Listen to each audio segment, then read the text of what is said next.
মন্তিন মগটা wash করে দাও।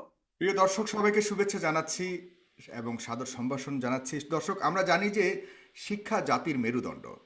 আসলেই কি তাই? সেটাই যদি হয়ে থাকে, তাহলে এই মেরুদণ্ডে কতটা বৈষম্য আছে তা আমরা কজন জানি?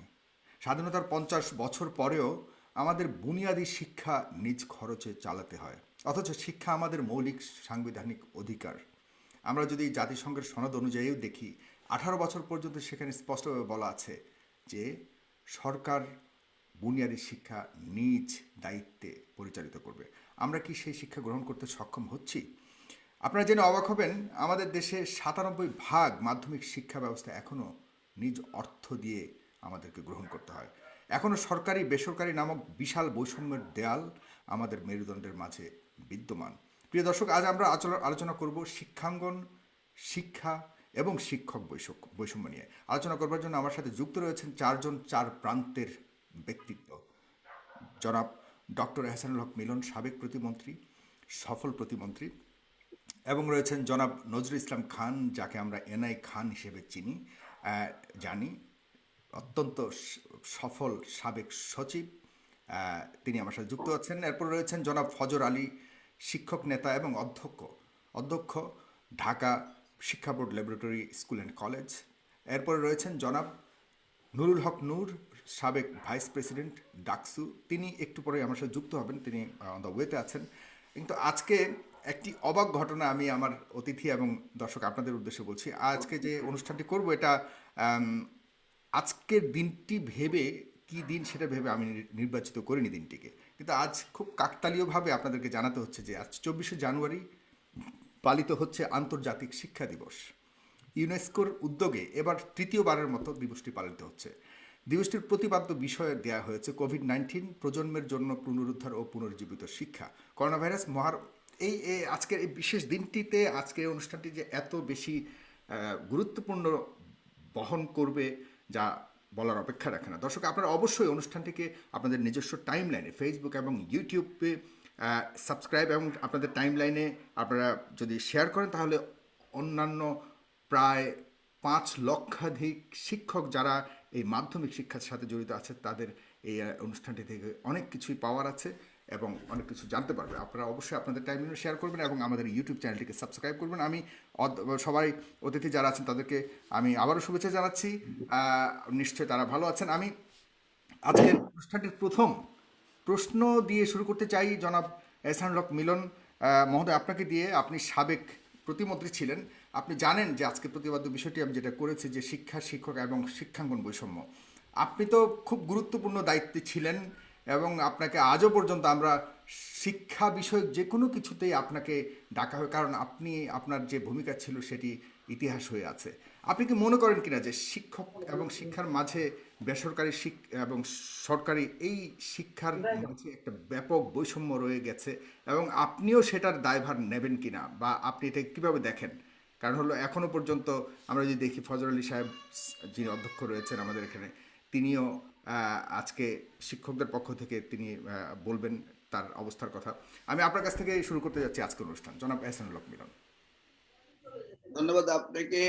ধন্যবাদ, আমাদের এখানে বিজ্ঞ আলোচক রয়েছেন। বিশেষ করে আমি এই আমাদের সাবেক সচিব এনআই খানকে বলবো যে উনি শিক্ষার ব্যাপারে বেশ অনেক কাজ করার চেষ্টা করছেন এবং অলওয়েজ উনি আপডেট ইনফরমেশন নিয়ে আসছেন। শিক্ষার বাইরে এখনো যেতে পারেননি।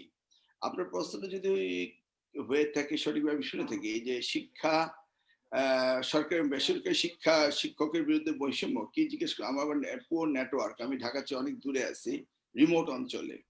প্রশ্নটা এক্স্যাক্টলি কি ছিল? না, প্রশ্নটা কি, আপনি কি মনে করেন কিনা বৈষম্য রয়েছে কিনা, একদম বেসিক প্রশ্ন দিয়ে আমি শুরু করতে চাচ্ছি আপনার কাছে, কারণ বৈষম্য এখানে কার বৈষম্য, সাথে আমি কার যদি আপনাকে বৈষম্য? প্রশ্ন করতে চাই, হাজারো প্রশ্ন আছে, আপনি জর্জরিত হয়ে কার যাবেন। সাথে কার কারণ এর বৈষম্য? দায়ভার আপনাকেও কোনটার নিতে সাথে হবে, আপনি কোনটা? নেন কিনা? জি। কোনটার সাথে কোনটার বৈষম্য জিজ্ঞেস করছে?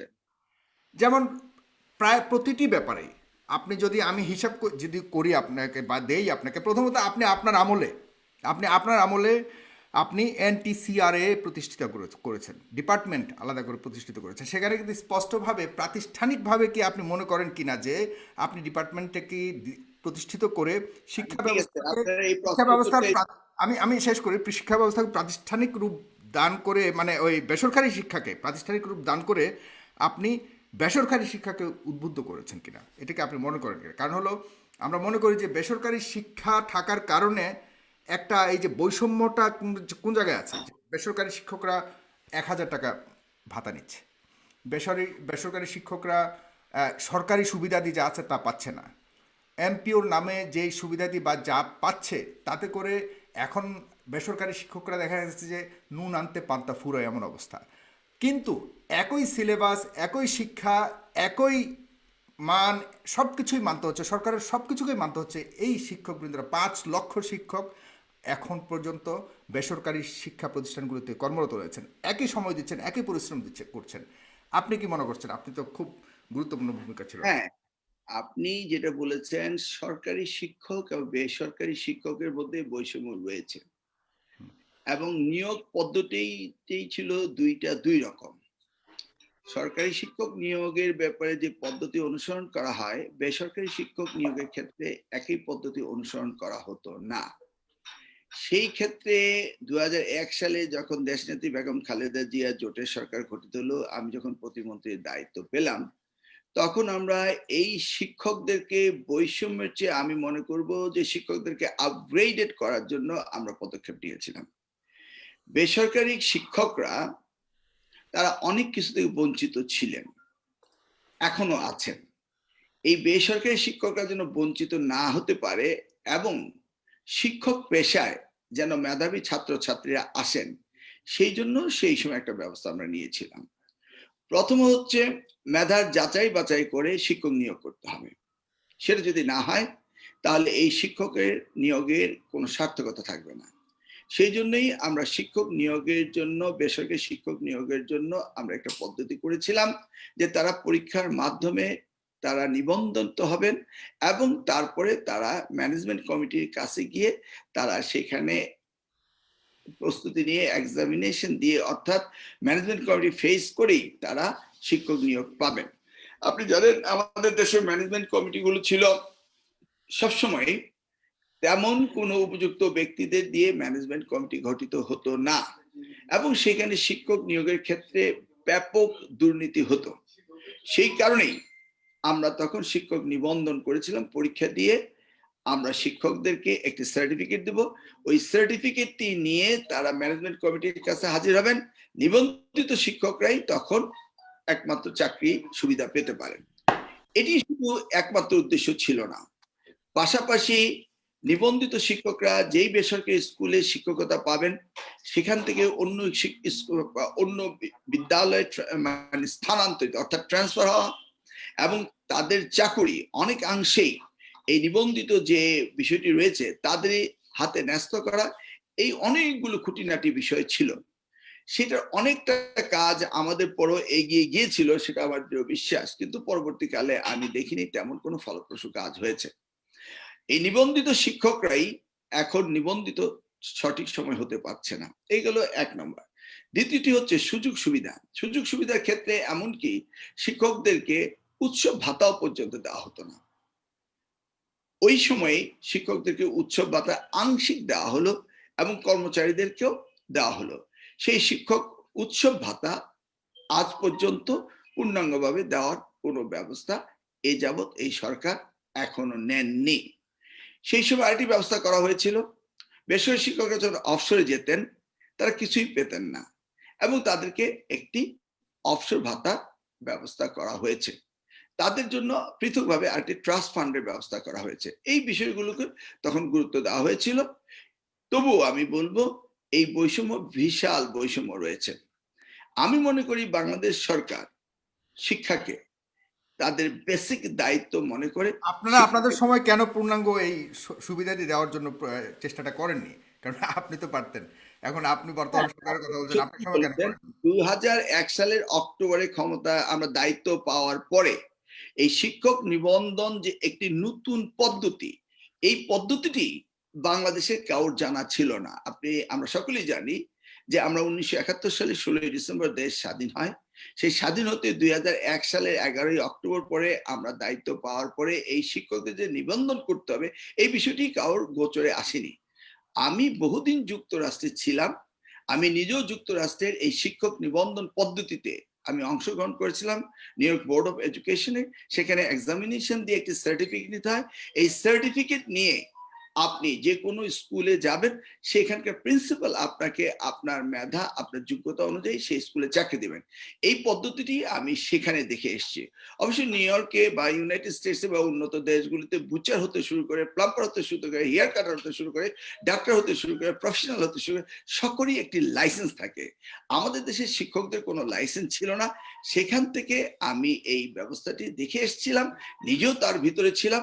সেই কারণেই বাংলাদেশে এসে এই ব্যবস্থাটি প্রবর্তন করার জন্য যখন আমি আলোচনা শুরু করি, এটি আমাকে বুঝাতেই আমাকে 2 বছর উপর সময় লেগে গিয়েছিল যে এই কথা হলো কনসেপ্টে। মিলন ভাই, আমি আপনার কাছে মানে আমি বুঝতে পেরেছি, কিন্তু আপনার কাছে আমার প্রশ্ন হলো যে আপনি বেশি দিন না, যে 2005 সালের কথা আমি যদি ধরি, তখনও প্রায় স্বাধীনতা 40 বছর পর যদি ধরি তৎকালীন সময়, আমি কি মনে করি বা আমরা কি মনে করি কিনা যে আমাদের সেই স্বাধীনতার লাভের উদ্দেশ্য আদর্শ যেটা ছিল সেই হিসেবে ছাত্রছাত্রীরা তৎকালীন সময়ে সঠিক সেবা পেয়েছে, শিক্ষার যে মৌলিক অধিকার সেটা পেয়েছে কিনা? এবং আমি এতক্ষণ শিক্ষকের কথা বললেন, কিন্তু শিক্ষার্থী যারা, তাদের কি সেই প্রাপ্তি, যেটা তাদের যে প্রাপ্য, সেটা কি তারা পাচ্ছে কিনা? এখনও দেখা যাচ্ছে গ্রামের শিক্ষার্থীরা সঠিকভাবে মূল্যায়িত হচ্ছে না।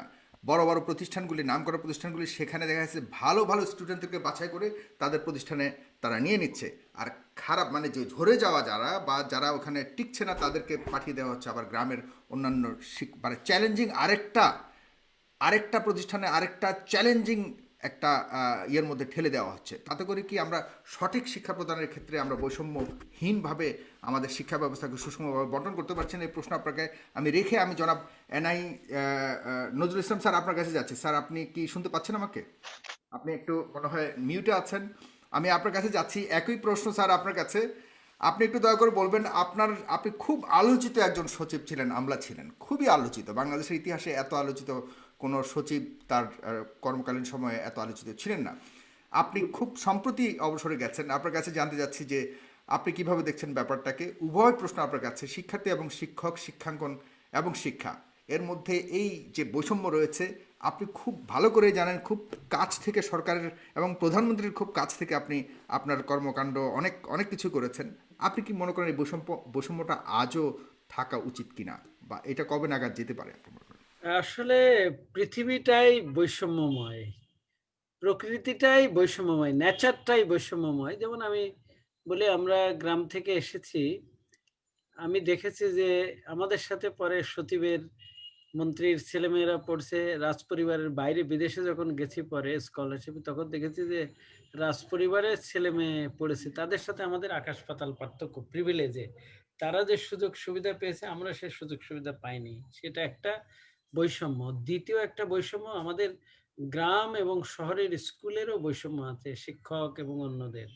এবং ওই যে বলছিলেন যে সরকারি এবং বেসরকারি স্কুলের ভিতরে বৈষম্য আছে, তার কারণ একটা মানুষ তৈরি করতে হয়, মানুষকে তৈরি করতে হলে তা অনেক সুযোগ সুবিধা যারা পায় তারা কিন্তু অন্য ধরনের, তারা টিচার হয়, প্রশিক্ষণ হয়, ভালো বেতন পেলে, ভালো এনভায়রনমেন্ট পেলে।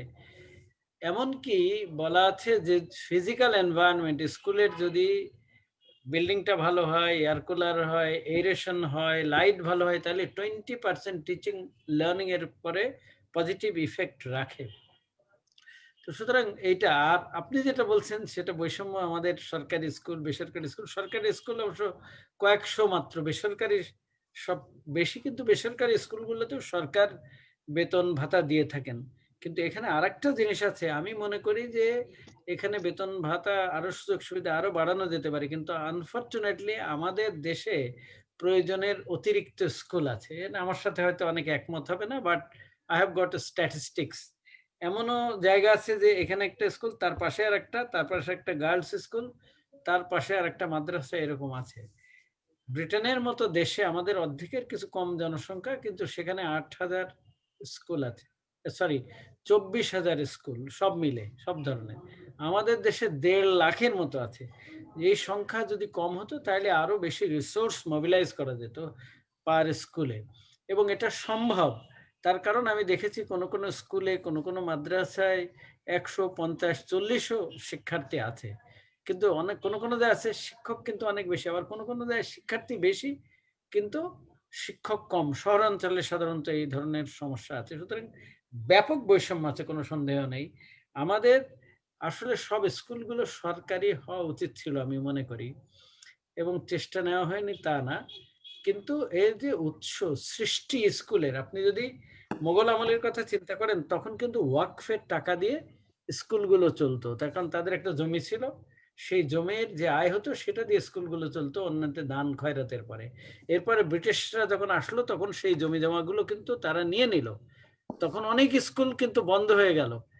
পরবর্তীকালে অ্যাডামস কমিশন তারপরে অন্যরা যখন ফিল করলো যে স্কুল দরকার, তাদের শিক্ষিত লোক দরকার, তখন তারপর আবার স্কুল করা ধরলো, সেটা মোস্টলি কিন্তু বেসরকারি উদ্যোগে, এবং এখনো সেই উদ্যোগ আছে। তার কারণ প্রথম দিকে বা সেই সময় সরকারের কিন্তু সেই ক্যাপাসিটি ছিল না সবার জন্য শিক্ষার ব্যবস্থা করা, রিসোর্স, সেই জন্য প্রাইভেট রিসোর্সকে মোবিলাইজ করা হয়েছিল। এখন আমি মনে করি সরকারের ক্যাপাবিলিটি অনেক বেশি।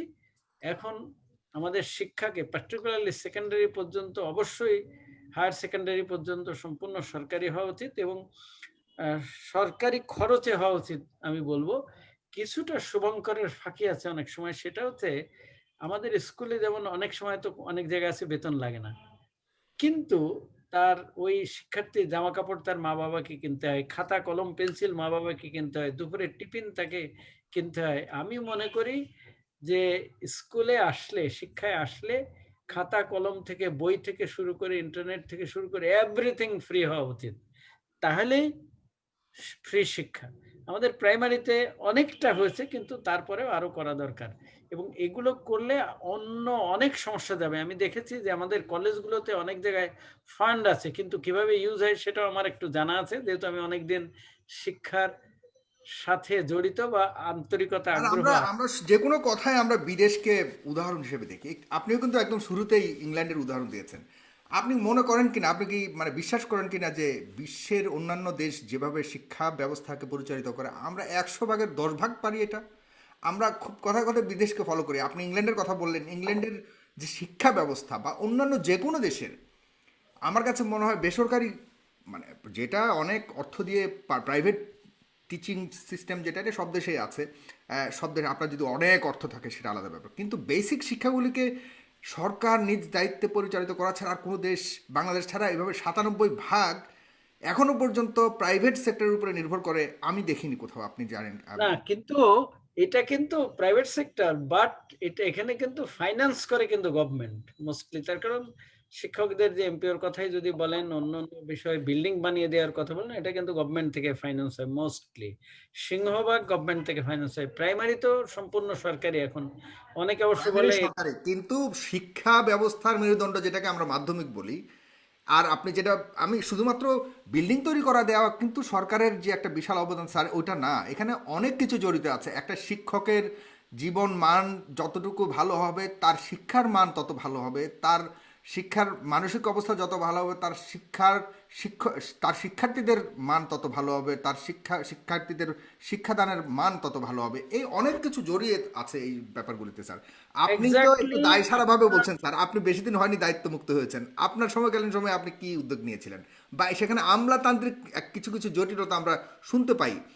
এই ধরনের আমরা যদি সামনের দিকে আশা করি, কোন ব্যাপারটা আপনি মনে করেন অবস্টাকলস, যে এটা পূর্ণাঙ্গভাবে সরকারিকরণের ক্ষেত্রে? দেখুন, এক নম্বর অবস্টেকল হচ্ছে আমাদের মতো দেশে, আমি যদি if I tell the truth, আমাদের মতো দেশে বেশিরভাগ এমফ্যাসিস চলে যায় পুলিশের উপরে, বেশিরভাগ এমফ্যাসিস চলে যায় সামরিক বাহিনীর উপরে, বেশিরভাগ এমফ্যাসিস চলে যায় প্রশাসনের উপরে। তার কারণ প্রত্যেকেই দেখে তার অস্তিত্বের জন্য কোনটা বেশি প্রয়োজন। মানে আমি যদি if I tell the truth, সুতরাং মোস্ট বাজেট ওইদিকে যায়। আমরা লক্ষ্য করেছি, আর শিক্ষকরাও অনেক সময় আমাদেরকে বলে, কিন্তু আমরা লক্ষ্য করেছি যে ওইদিকে আসলে যায়, এদিকে এত প্রায়োরিটি দেওয়া হয় না। যদিও মুখে বলা হয়, কিন্তু আসলে প্রায়োরিটি কোনো দেশে এইভাবে দেয় না। সেই দেশে ইভেন আমি অন্য দেশের কথা যদি দেখি, উন্নত অনেক দেশে, আপনি ব্রিটেনেও না আমেরিকায়ও যদি দেখেন, ভেরি ইন্টারেস্টিং কিন্তু এগুলো। এটা কিন্তু ওইভাবে দেওয়া হয় না। কিন্তু আপনি যদি বিশ্ববিদ্যালয়ের এডুকেশন দেখেন, ধরেন আমেরিকার কথাই যদি বলি, আমি দেখে আসছি যে স্ট্যানফোর্ডে প্রায় 14 বিলিয়ন হচ্ছে তাদের এন্ডোমেন্ট ফান্ড। এই কালচারটা আমাদের এখনো গড়ে ওঠেনি। ওখানে সরকারি অনুদান ডেফিনেটলি বিগ আছে, বাট বিরাট একটা অংশ কিন্তু বিভিন্ন কোম্পানি থেকে আসে, ফাইন্যান্সিয়াল ক্যাপাবিলিটির উপরে নির্ভর করে। এবং এন্ডোমেন্ট ফান্ড আমি দেখেছি 13 বিলিয়ন। যেমন স্যার, আমরা বার্কলিতে আমরা আমরা দেখেছি। বাজেট না, এবং শিক্ষা শিক্ষা দাঁড়ান, ব্যবস্থা কেন না, আমি এটা এটা বলছি সেই জন্য, এটা আমার মনে হয় যে গভর্নমেন্ট থেকে তো মোবিলাইজ হবে, তাছাড়া প্রাইভেট থেকে, ব্যক্তির থেকেও রিসোর্স মোবিলাইজ করা দরকার। তাহলে আমরা এখানে আরো বেশি সুন্দরভাবে করতে পারবো। তবে একই সাথে সরকারি করতে পারলে আমাদের দেশে ভালো হতো, এবং এখন সম্ভব, সরকার কেপেবল। আমি মনে করি খালি ইচ্ছা থাকলেই হয়। আমি চেষ্টা করেছি। ইচ্ছাটা আপনি থাকাকালীনও আপনি ইচ্ছা যদি করেই থাকেন, আপনি কেন পারেননি সে ব্যাপারে আপনার সাথে আমি আবারও পরবর্তী টার্নে আপনার কাছে যাব। মোহাম্মদ ফজর আলী স্যার, আপনি কি শুনতে পাচ্ছেন আমাকে? আপনি এতক্ষণ আলোচনা শুনেছেন। আপনি তো শিক্ষকদের খুব ইন্টারেস্টিং ব্যাপার হলো, দর্শক আপনারা দেখেছেন এখানে চারটা পর্যায় থেকে আমি চারজন অতিথিকে আজকে যুক্ত করেছি। আবার শিক্ষকদের পক্ষ থেকে একজন আছেন, এবং আমলাদের পক্ষ থেকে আছেন আমাদের নজরুল ইসলাম স্যার, এরপরে রাজনীতিবিদদের পক্ষ থেকে আছেন এহসানুল হক মিলন সাহেব, এরপরে রয়েছেন ছাত্রদের পক্ষ থেকে নুরুল হক নূর সাহেব। আমরা এই চতুর্মুখী আলোচনাতে আজকে মনে করি যে একটি সঠিক সমাধান আমাদের এই আলোচনার মাধ্যমে আসবে, এবং আপনারা দয়া করে এই অনুষ্ঠানটি আজকে ব্যাপকভাবে প্রচারিত হবে। আপনারা আপনাদের টাইমলাইনে যুক্ত করে দয়া করে আপনারা এই আজকের এই অনুষ্ঠানটিকে সবার কাছে পৌঁছে দেওয়ার জন্য আমি ইয়ে করছি। ফজর আলী সাহেব, আপনাকে আমি দেখতে পাচ্ছি, এখন কি আপনি শুনতে পাচ্ছেন?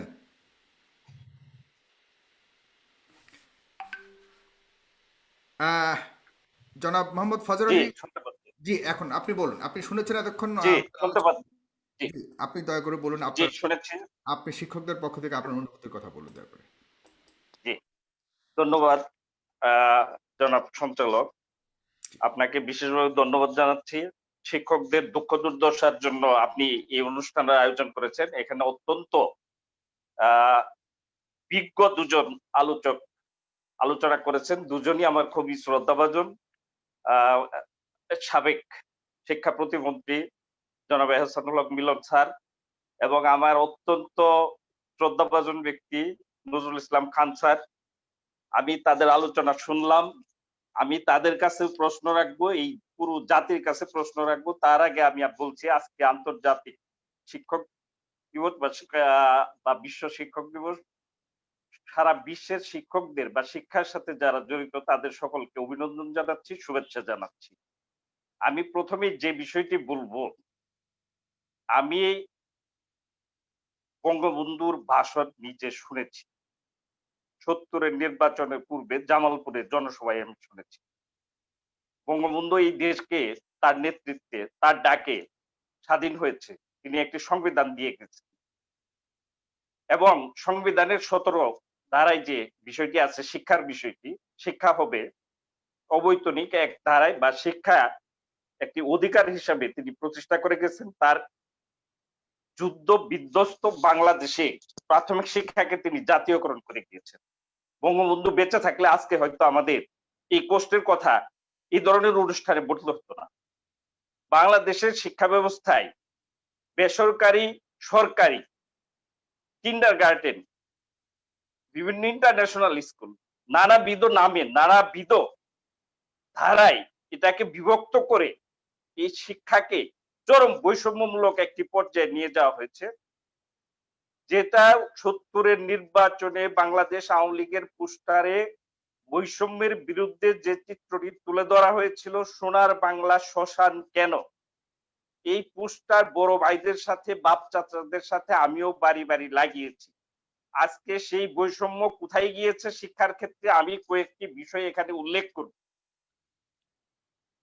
৯৭ ভাগ মাধ্যমিক পর্যায়ে, ৯৭ ভাগ শিক্ষা কার্যক্রম চলছে বেসরকারি পর্যায়ে। এই বেসরকারি শব্দটি একটি নেতিবাচক শব্দ।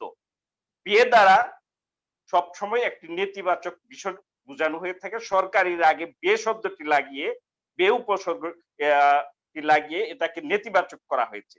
এই বেসরকারি শিক্ষকদের দুঃখের কয়েকটি কথা আমি বলবো। বেসরকারি শিক্ষা প্রতিষ্ঠানের অধ্যক্ষ, উপাধ্যক্ষ, সহকারী অধ্যাপক, প্রভাষক, প্রদর্শক, লাইব্রেরিয়ান, সহকারী লাইব্রেরিয়ান, প্রধান শিক্ষক, সহকারী প্রধান শিক্ষক, সহকারী শিক্ষক, অফিস সহকারী, এমএলএসএস, জারুদার সকলেরই বাড়ি ভাড়া 1000 টাকা। এমনকি যদি ঢাকা শহরে, রাজধানী শহরে যে অধ্যক্ষ বা জারুদার তারও বাড়ি ভাড়া 1000 টাকা। যমুনার চরে বা পদ্মার চরে যে স্কুলটি, সেই জায়গায় যে নাকি নিজের ঘরে থেকে শিক্ষা কার্যক্রমের সাথে সংশ্লিষ্ট তারও বাড়ি ভাড়া 1000 টাকা। এখানে আরেকটি বিষয়, অত্যন্ত দুর্ভাগ্যের বিষয়, সকল বেসরকারি শিক্ষক কর্মচারীর মাসিক চিকিৎসা ভাতা 500 টাকা। ঈদ কি এই বাংলাদেশের এই সোনার বাংলায় ঈদ কি জনে জনে আলাদা আলাদা হয়ে আসে নাকি? সরকারি কর্মচারীদের, এমনকি বেসরকারি বিভিন্ন প্রতিষ্ঠানেরও, এমনকি গার্মেন্টস, আমি ছোট করে বলছি না, বা যে কোনো প্রতিষ্ঠানের কর্মচারীদের ঈদে একটি উৎসব, দুই ঈদে দুটি উৎসব ভাতা দেওয়া হয়। কিন্তু বেসরকারি শিক্ষকদের দেওয়া হয় তার মূল বেতনের 25%, কর্মচারীদের আবার দেওয়া হয় 50%। এই যে মারাত্মক ধরনের বৈষম্য, pension, gratuity, provident fund, insurance বেসরকারি শিক্ষকদের কিছুই নেই। শুধুমাত্র এমপিওভুক্ত শিক্ষক কর্মচারীদের অবসর ও কল্যাণ ভাতার ব্যবস্থা থাকলেও তা পেতে অবসরে যাওয়ার 3 থেকে 5 বছর পর পাওয়া যায়, এমনকি পরিমাণে খুবই অপ্রতুল। এখানে আরো মারাত্মক আইনগত ত্রুটি, বা যারা এটাকে সৃষ্টি করেছে, যা বিধিবদ্ধ করেছে, একজন শিক্ষক বা কর্মচারী যদি 10 বছরের একদিনও কম তার চাকরি হয়, সে এখান থেকে কোনো টাকা পাবে না। কিন্তু তার মূল বেতনের প্রতি মাসে বেতন থেকে 10% কেটে কিন্তু এই দুটি ফান্ডে জমা রাখা হচ্ছে। তার নিজের টাকাটাও সে ফেরত পাবে না। 25 বছরের অধিক যদি চাকরি হয়, একটা লোক 25 বছরের যদি শিক্ষকতায় ঢুকে 35 বছর চাকরি করতে পারে, 60 বছর বয়সে তার অবসরে যাওয়ার পূর্ব পর্যন্ত। 25 বছর চাকরি করলেও সে 25টি বেসিক পাবে কল্যাণের, আর 3-25-এ 75টি বেসিক পাবে অবসর থেকে। যদি 26 বছর থেকে 35 বছর হয়, তাও 25টি পাবে। বহু শিক্ষক এই টাকা না পেয়ে মারা গেছে, অথচ এখানে কিন্তু তার নিজের বেতনের 10% টাকা জমা রাখা হয়েছে। এখানে বেসরকারি শিক্ষক কর্মচারীদের কোনো বদলি নেই। এমন অনেক শিক্ষক আছেন, কর্মচারী আছেন, যারা 500, 700, 800 কিলোমিটার দূরে চাকরি করেন। তাদের মাসিক বেতন, একজন মাধ্যমিক শিক্ষকের মাসিক বেতন চাকরিতে প্রবেশকালে মাত্র 12,500 টাকা, অথচ একজন প্রাথমিক শিক্ষকের বেতন 18,000 টাকা বা 19,000 টাকা। আমি প্রাথমিক শিক্ষকদের বেতন বেশি তা কিন্তু বলছি না, প্রাথমিক শিক্ষকদের বেতনও কম। প্রাথমিক শিক্ষায় একজন শিক্ষক হতে আগে এসএসসি পাস হলেই হতো, এখন এইচএসসি পাস হলেই হয়। আর মাধ্যমিকের শিক্ষক হতে তার কমপক্ষে গ্রাজুয়েট ডিগ্রিধারী হতে হয়। এখন আবার এনটিআরসি থেকে তার পাস করে আসতে হয়, এবং এনটিআরসি এর পরীক্ষায় পাস করা 12%, 10%, 20% এর বেশি পাস করে না। এবং এই পরীক্ষা এত কঠিন, জটিল, যেটা বিসিএস পরীক্ষার চেয়েও এখন কঠিন অবস্থায় গিয়ে দাঁড়িয়েছে। এই 500-700 কিলোমিটার দূরে 12,000, 12,500 টাকা বেতনের চাকরি করে সে তার পরিবার থেকে বিচ্ছিন্ন হয়ে আছে। এটা মানবাধিকার লঙ্ঘন, এটা স্বাধীনতা, আমাদের মুক্তিযুদ্ধের চেতনার সাথে যায় না। আমি আরো যে বিষয়গুলো করবেন আপনার কাছে আমি সেকেন্ড টার্নে আরো শুনবো, কিন্তু আমরা এখন একটু যেতে চাই জনাব নুরুল হক নূরের কাছে, বর্তমান সময়ের সবচেয়ে বেশি জনপ্রিয় ছাত্র নেতা, এবং তিনি এক প্রকার বলা যায় যে বর্তমান ছাত্রদের, regardless all the political parties and like every সেক্টরেই তার একটা বিশাল ভূমিকা রয়েছে, বিশেষ করে ছাত্রছাত্রীদের ব্যাপারে তার বিশাল ভূমিকা রয়েছে। আমরা নুরুল হক নূর, আপনার কাছে জানতে চাইবো, আপনি কি মনে করেন শিক্ষকদের মাঝে যে বৈষম্য সেটা তো আছেই, পাশাপাশি আপনি শিক্ষার্থীদের মাঝে যে গ্রামের শিক্ষার্থী, শহরের শিক্ষার্থী, বিভিন্ন স্কুল কলেজের সরকারি বেসরকারি শিক্ষার্থীদের মাঝে বেতন থেকে শুরু করে অন্যান্য শিক্ষা গ্রহণ করার মাঝে যে একটি বৈষম্য নিয়ে আমরা এখন কথা বলছিলাম, সেটাকে আপনি কিভাবে দেখেন? পাশাপাশি একদম ছোটবেলা থেকে একটা শিক্ষার্থী যখন সে এই বৈষম্য জেনে জেনে বা শুনে বড় হয়, সেক্ষেত্রে তার পর বড় হওয়ার পর তার মানসিক যে একটা এক বৈষম্য গ্রহণ করে তার মানসিক অবস্থার যে বিকশিত হয়, যেভাবে বিকশিত হয়, আপনি কি মনে করেন এটাকে আমাদের দেশে আজও 50 বছর পর এই ধরনের একটি বৈষম্যমূলক শিক্ষা ব্যবস্থা উচিত কিনা? আপনি কিভাবে দেখেন সম্পূর্ণ ব্যাপারটাকে, জনাব নুরুল হক নূর? জি, আপনি কি শুনতে পাচ্ছেন? জি, আমি শুনতে পাচ্ছি, ক্লিয়ার শুনতে পাচ্ছি। জি, আমি ধন্যবাদ জানাই যে আজকের এই আলোচনায় আমার পছন্দের দুজন মানুষ যুক্ত আছেন।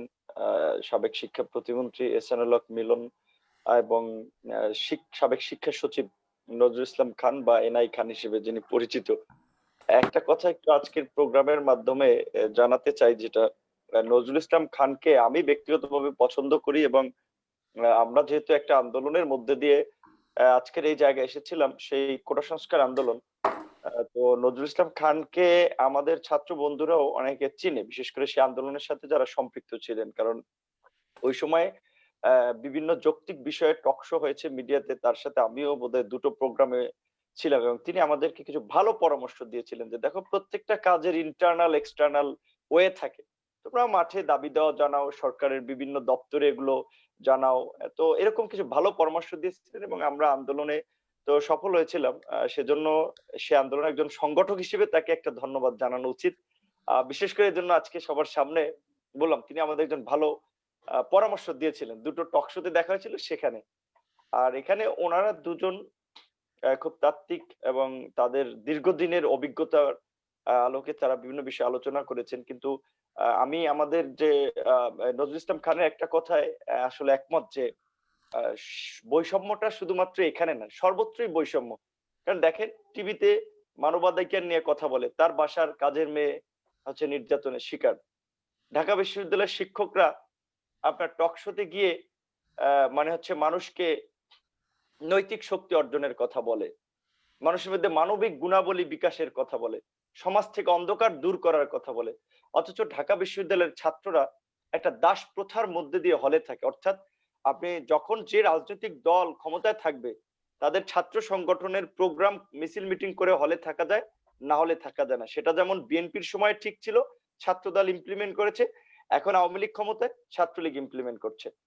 কিন্তু এই বিশ্ববিদ্যালয়ের যে ভিসি থাকেন, সর্বোচ্চ অভিভাবক, ঢাকা বিশ্ববিদ্যালয়কে বলা হয় বাংলাদেশের বাতিঘর, বাংলাদেশের পথ প্রদর্শক। এটা ইতিহাসের জায়গা থেকে বলা হয়। তো আমি একটু বোঝাতে চাইছি যেটা নজরুল ইসলাম খানের ওই কথাটা ধরে যে বৈষম্য সর্বত্র। কারণ যারা আজকে সমাজের পথ প্রদর্শক, দিক নির্দেশক, তাদের মধ্যেই ভেজাল, তাদের মধ্যেই গলদ। যে কারণে আমরা আলোচনা করছি, প্রস্তাবনা আসছে, পরিবর্তন হচ্ছে না। আপনি নজরুল ইসলাম খানকে প্রশ্ন করেছিলেন যে, "আপনি চমৎকার কথা বলেন, আপনার অনেকগুলো প্রস্তাবনা" এবং ২-৩ টা টক শোতে বলেছি। তার মানে তার মুখ থেকেই বলেছিলাম তিনি প্রধানমন্ত্রী রিটায়ার্ড এর একটু আগে বোধহয় প্রধানমন্ত্রী তাকে বলেছিলেন কিছু চান কিনা। তখন আমার এক্সাক্টলি কথাটা মনে নাই। তবে এরকম তিনি শিক্ষকদের বা ছাত্রছাত্রীদের সুবিধা সম্বলিত কিছু একটা কথা বলেছিলেন। বোধহয় সমস্ত প্রতিষ্ঠানগুলোকে যেন সরকারি করে দেওয়া হয় ধীরে, ধীরে, এরকম একটা কথা বলেছিলেন। তো এখন তার তো ভালো আ মানে থিংকিং ছিল, প্ল্যান ছিল। সেগুলো বাস্তবায়ন কেন হয়নি? কারণ আমার বিশ্বাস বা তার আন্তরিকতা ছিল। বাট তিনি যে প্রসেস বা সিস্টেমের মধ্যে কাজ করেছেন, সেখানে চাইলেও ভালো সিস্টেম অনেকগুলোকে ইমপ্লিমেন্ট করার সুযোগ নাই।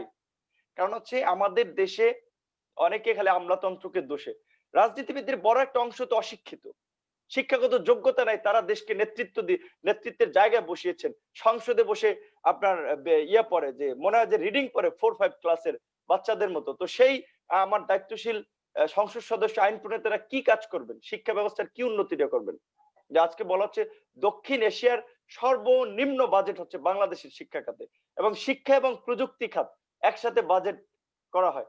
যে বাজেটের বড় একটা অংশ প্রযুক্তি খাতে ব্যয় করা হয়। আপনার শেখ হাসিনা হাইটেক পার্ক হবে কিংবা আপনার রূপপুর পারমাণবিক বিদ্যুৎ কেন্দ্র হবে, সেখানে ইমপ্লিমেন্ট করা হয়। সুতরাং সেখানে আপনি সুষম বন্টন কিংবা শিক্ষা ক্ষেত্রে অগ্রগতি, মানসম্মত শিক্ষা প্রতিষ্ঠান, শিক্ষা ও গবেষণার কথা আপনি কিভাবে বলবেন? ঢাকা বিশ্ববিদ্যালয়ের আপনার বায়োলজি ডিপার্টমেন্ট, যদি ধরেন বায়োলজি ডিপার্টমেন্টের জন্য কমন বরাদ্দ 5 লাখ টাকা, ইংরেজি ডিপার্টমেন্টের জন্য কমন বরাদ্দ 5 লাখ টাকা, ইংরেজি বিভাগের গবেষণার বায়োলজি বিভাগের গবেষণা কি এক? এখন এইটা ঢাকা বিশ্ববিদ্যালয়ের মতো প্রতিষ্ঠান কেন এটা বুঝতে পারে না? ঢাকা বিশ্ববিদ্যালয়ের তো একটা আপনার স্বতন্ত্র জায়গা রয়েছে যে তারা চাইলে গবেষণার জন্য ছাত্রদের জন্য শত শত কোটি টাকা সংগ্রহ করতে পারে, বরাদ্দ করতে পারে, তাদের স্ট্রং অ্যালামনাই রয়েছে। তো প্রবলেমটা কোথায়? আমার জায়গা হচ্ছে উপযুক্ত লোক উপযুক্ত জায়গায় নাই, এটা একটা বড় সমস্যা।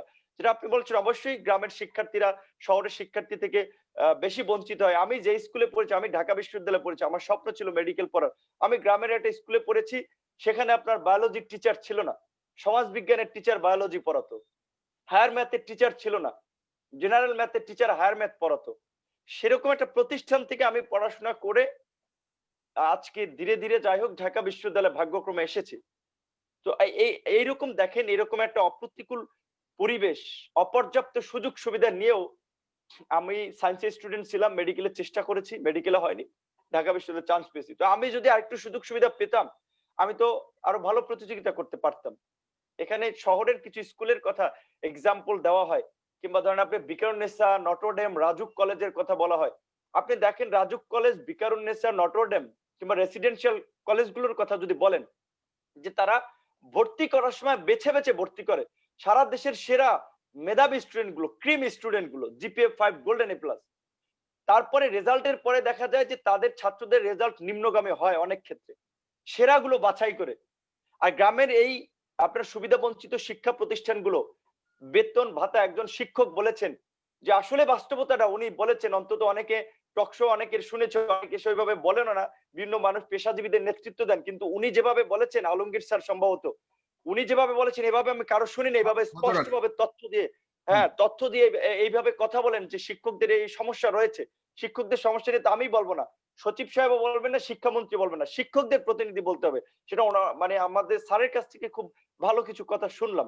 তো সেরকম গ্রামের শিক্ষকরা এর মধ্যে দিয়েও তারা কাজ করে যাচ্ছেন, বা তারা চেষ্টা করেন তাদের সর্বোচ্চটুকু দেওয়ার। সেই ক্ষেত্রে তারা যদি আরেকটু এখানে এই যে সরকারি বৈষম্যটাকে জিয়ে রাখা, বা বৈষম্যটা যে এখনো পর্যন্ত বিদ্যমান আমাদের দেশে এই স্বাধীনতার 50 বছর পর, এটাকে আপনি কাকে দায়ী দায়ী করছেন, বা কে দায়ী বলে মনে করছেন, কি দায়ী? এটা তো আমি মনে করি আমাদের হোল সিস্টেম, আমাদের রাষ্ট্র ব্যবস্থা। ধরেন এই যে স্যার, যেটা সরি ওই ঢাকা স্যারের নামটা যেন কি, আমি ফজর আলী স্যার। ফজর আলী স্যার যেটা বললেন, আওয়ামী লীগের 70-এর নির্বাচনে আপনার পোস্টারে একটা কথা উনি তুলে ধরেছেন, বলেছেন, বঙ্গবন্ধুর ভাষণ শুনেছেন যে 70-এর নির্বাচনী পোস্টারের স্লোগান ছিল সোনার বাংলা শ্মশান কেন। আমি স্যার এবং একজন মন্ত্রী, একজন সচিব উপস্থিত আছে, আপনি একজন উপস্থাপক, আমাদেরকে হাজার হাজার দর্শকরা দেখছেন। আজকে কি এই 70-এর নির্বাচনের পরে আমরা স্বাধীনতা পেয়েছি? আজকে কি আমরা সোনার বাংলাদেশ গড়তে পেরেছি? এখন আমার দেশের নারীদেরকে বিবস্ত্র করা হয় ক্ষমতার জোরে, ধর্ষণের পরে রাজনৈতিক প্রভাবে আদালতে জামিন নিয়ে চলে যায়, মানুষের ভোট দেওয়ার অধিকার নাই। আমি ডাকসুর ভিপি, ডাকসু ঢাকা বিশ্ববিদ্যালয়ের প্রসঙ্গ যখন আসে যে বাংলাদেশ সৃষ্টির পিছনে বা ঢাকা বিশ্ববিদ্যালয় ওতপ্রোতভাবে জড়িত, সেই ঢাকা বিশ্ববিদ্যালয় যখন ছাত্র সংসদ ছিল, ডাকসুর ছাত্র নেতারা তখন সে ভাষা আন্দোলন থেকে শুরু করে সমস্ত গণতান্ত্রিক আন্দোলন সংগ্রামে নেতৃত্ব দিয়েছে। সে ডাকসুর ভিপি নির্বাচিত, একটা পাসপোর্ট পাই না, আমি বাইরে যাব একটা এক্সচেঞ্জ প্রোগ্রামের জন্য, আমাকে পাসপোর্ট দেওয়া হচ্ছেন একজন ছাত্র নেতাকে। নিজের ভবনে, ডাকসু ভবনে হামলার শিকার, বিচার পাই না, বিচার ব্যবস্থা। তো আমি এটা বললাম, আমি যে আজকে সোনার বাংলা শ্মশান 70-এও ছিল, পাকিস্তানিদের বিরুদ্ধে যুদ্ধ করে আমরা একটা স্বাধীন ভূখণ্ড পেয়েছি, সোনার বাংলাদেশ আমরা এখনো বিনির্মাণ করতে পারি নাই। এই ব্যর্থতা আমাদের উত্তর পূর্বপুরুষদেরকে নিতে হবে। তাদের ব্যর্থতার কারণে 49 বছর একটা ভারতবাদী রাজনীতি চলেছে। এমপি হয় এদেশে, তার ছেলে মেয়ে পরে কানাডায়, মন্ত্রী হয় এদেশে, তার ছেলে মেয়ে পরে লন্ডন আমেরিকায়, এদেশের স্বাস্থ্যমন্ত্রী চিকিৎসার জন্য যান সিঙ্গাপুর, লন্ডন, আমেরিকায়। তো এদের দ্বারা কিভাবে দেশের পরিবর্তন হবে? তিনি তো চোখের চিকিৎসার জন্য লন্ডনে যান, আমার তো যাওয়ার অধিকার নাই। কাজী প্রকৃত পক্ষে আপনার স্পষ্টভাবেই যারা জনগণের পক্ষে কথা বলে, সেই মানুষের প্রতিনিধি দরকার রাজনীতিতে, এবং নজরুল ইসলাম খানদের মতো লোকেরা, আমলারা যাতে স্বাধীনভাবে কাজ করতে পারে, তাদেরকে যেন রশি দিয়ে বেঁধে না হয়, সেরকম ক্ষমতা তাদেরকে দিতে হবে। এখন এই ক্ষমতা আওয়ামী লীগ দেবে না বিএনপি দেবে? আওয়ামী লীগ বিএনপি কেউ দেবে না, কারণ আমাদের সিস্টেম ডেভেলপ করতে হবে। আমেরিকাতে যেমন ট্রাম্পের বিরুদ্ধে মামলা করা যায়, সেই মামলা খারিজ হয়ে যায় আমেরিকার আদালতে। আমার দেশের আদালতে কি আমি শেখ হাসিনা বর্তমান সরকারের প্রধানমন্ত্রী, তার প্রতি আমি সম্মান রেখে বলছি তিনি প্রধানমন্ত্রী।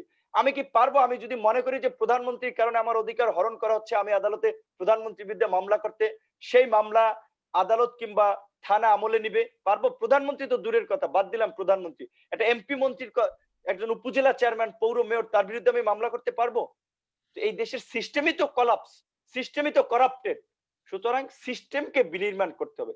আমি বলবো অবশ্যই যে যেখানে ধ্বংসের দ্বার প্রান্ত থেকে আবার নতুন কিছু সূত্রপাত হয়। সুতরাং আমাদের ব্যর্থতা আছে 50 বছর, একেবারে সবকিছু ব্যর্থ হয়েছে আমি সেটা বলবো না, অনেক ব্যর্থতা হয়েছে। এবং আমার দৃঢ় বিশ্বাস যে তরুণ প্রজন্ম, অন্তত আজকের শিক্ষিত সচেতন প্রজন্ম, তারা রাজনীতিতে আসছে এবং তাদের এই সচেতনতার মধ্যে দিয়ে তারা যখন গুরুত্বপূর্ণ দায়িত্বে আসবে, তখন এই যে আমাদের নজরুল ইসলাম খানদের মতো মানুষ যারা ভালো কিছু করতে চেয়েছিলেন, তাদের অসমাপ্ত কাজগুলোকে আমরা সমাপ্ত করতে পারবো। এর জন্য আমি কোনো ব্যক্তি, কোনো একক প্রতিষ্ঠানকে দায়ী করবো না, এর জন্য দায়ী পুরো আমাদের রাষ্ট্র ব্যবস্থা এবং বিশেষ করে আমাদের রাজনৈতিক ব্যবস্থা। আপনার কথা বুঝতে পেরেছি, কিন্তু এর সমাধান কি, এবং আপনার ব্যক্তিগত, আপনার সংগঠন বা আপনি যেই মতাদর্শ নিয়ে আপনি রাজনীতি করছেন, সামনে যে আপনার পরিকল্পনা রয়েছে, এর মধ্যে এই বৈষম্যকে কাটিয়ে ওঠা এবং এই বৈষম্য থেকে এই জাতিকে এবং এই শিক্ষাঙ্গন শিক্ষার্থীর যে একটা বিশাল জনগোষ্ঠী রয়েছে, এগুলিকে তুলে এনে সঠিক পথে পরিচালিত করা, সঠিক শিক্ষার পথে পরিচালিত করা আপনার কোনো পরিকল্পনা রয়েছে কিনা সেটা আপনি পরবর্তী টানে বলবেন। আমি এ পর্যায়ে দর্শকদের মধ্য থেকে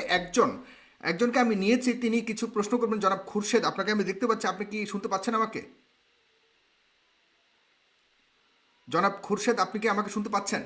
আমি আপনাকে দেখতে পাচ্ছি, আমি আপনাকে অ্যালাউ করেছি, বাট আপনাকে আমি শুনতে পাচ্ছি না। আপনি যদি না শুনে থাকেন, আমি আপনার কাছে বেশি সময় দিতে পারবো না। আপনার কাছ থেকে আমি দু একটা প্রশ্ন নেওয়ার ইচ্ছে ছিল, কিন্তু আপনাকে আমি শুনতে পাচ্ছি না। জনাব ডক্টর এহসানুল হক মিলন, আপনার কাছে আমি আবারও আসছি। আপনি এতক্ষণ শুনলেন, বৈষম্যর কথা শুনলেন, এবং এখন আসলে এগুলি থেকে বের হবার জন্য আপনি কি ধরনের পরামর্শ দিচ্ছেন? আমরা, এটা তো সত্য যে শিক্ষা ব্যবস্থা একটা মৌলিক অধিকার। আমাদের দেশের উন্নয়ন করতে হলে, আমাদের দেশের শিক্ষা ব্যবস্থাকে উন্নয়ন করতে হলে শিক্ষকদেরও মান উন্নয়ন প্রয়োজন, শিক্ষকদেরও অবস্থার উন্নয়ন প্রয়োজন। একজন শিক্ষক এবং শিক্ষাঙ্গনের যদি উন্নয়ন না হয়, শিক্ষার কি উন্নয়ন কোনোভাবে সম্ভব কিনা? এবং আপনি কি মনে করেন যে এই সরকারের সদিচ্ছা আছে, তারপরেও হচ্ছে না কেন? আপনি কিছু কথা বলবেন এ ব্যাপারে, সে আপনার এই কারণে এরপর আবার ধন্যবাদ। আলোচনা অনেকটা এগিয়ে গিয়েছে, আমি বিজ্ঞ আলোচকদের সমস্ত মন্তব্য শুনতে পেয়েছি, এবং আপনিও বলেছেন যে স্বাধীনতার অনেক দিন পরে আপনারা দায়িত্ব পেয়েছিলেন প্রতিমন্ত্রীর, আপনারা কি করেছেন, কতটা করতে পেরেছেন, কি করেছিলেন। আবার আমাদের শ্রদ্ধেয় শিক্ষক ফজল আলী সাহেব, তিনিও উনার ভাবাবেগ নিয়ে সুন্দরভাবে বক্তব্য তুলে ধরে শিক্ষকদের ভিতরে যে বৈষম্যগুলোর কথা বললেন, সেগুলি আমি মনোযোগ দিয়ে শুনলাম, এবং অনেকগুলো জিনিস ভুলেও গিয়েছিলাম যেগুলি উনি আমাকে স্মরণ করিয়ে দিলেন। শুনুন, এনাই খান সাহেব যে আমাদের বাংলাদেশে আমলাতান্ত্রিক জটিলতার কথা তিনি বললেন, সেগুলিও আমরা শুনতে পেয়েছি। উনিও এই তিক্ত অভিজ্ঞতায় ছিলেন এবং আমরাও ছিলাম। যাই হোক, সে জায়গায় যেতে চাচ্ছি না, যেতে চাচ্ছি শিক্ষকদেরকে নিয়ে। 2001 সালে যখন দায়িত্ব পেয়ে, 2001 সালে জুন মাসে প্রথম স্কুলে বই দেওয়া হয়নি, 2001 সালে 11ই অক্টোবর মন্ত্রিত্ব শপথ নিয়ে 2002 সালের জানুয়ারি মাসে বই দিতে সক্ষম হয়েছিলাম, এবং এমন পদ্ধতি সেট করে দিয়ে আসছি, যতদিন এই এনসিটিতে থাকবে ততদিন জানুয়ারি মাসে 1 তারিখে বই দিতেই হবে। এবার ভেবেছিলাম পারবে না, কারণ করোনা হয়েছে। ভুল হলো, বইগুলো তারা দিতে পেরেছে, অনেকাংশে দিতে পেরেছে।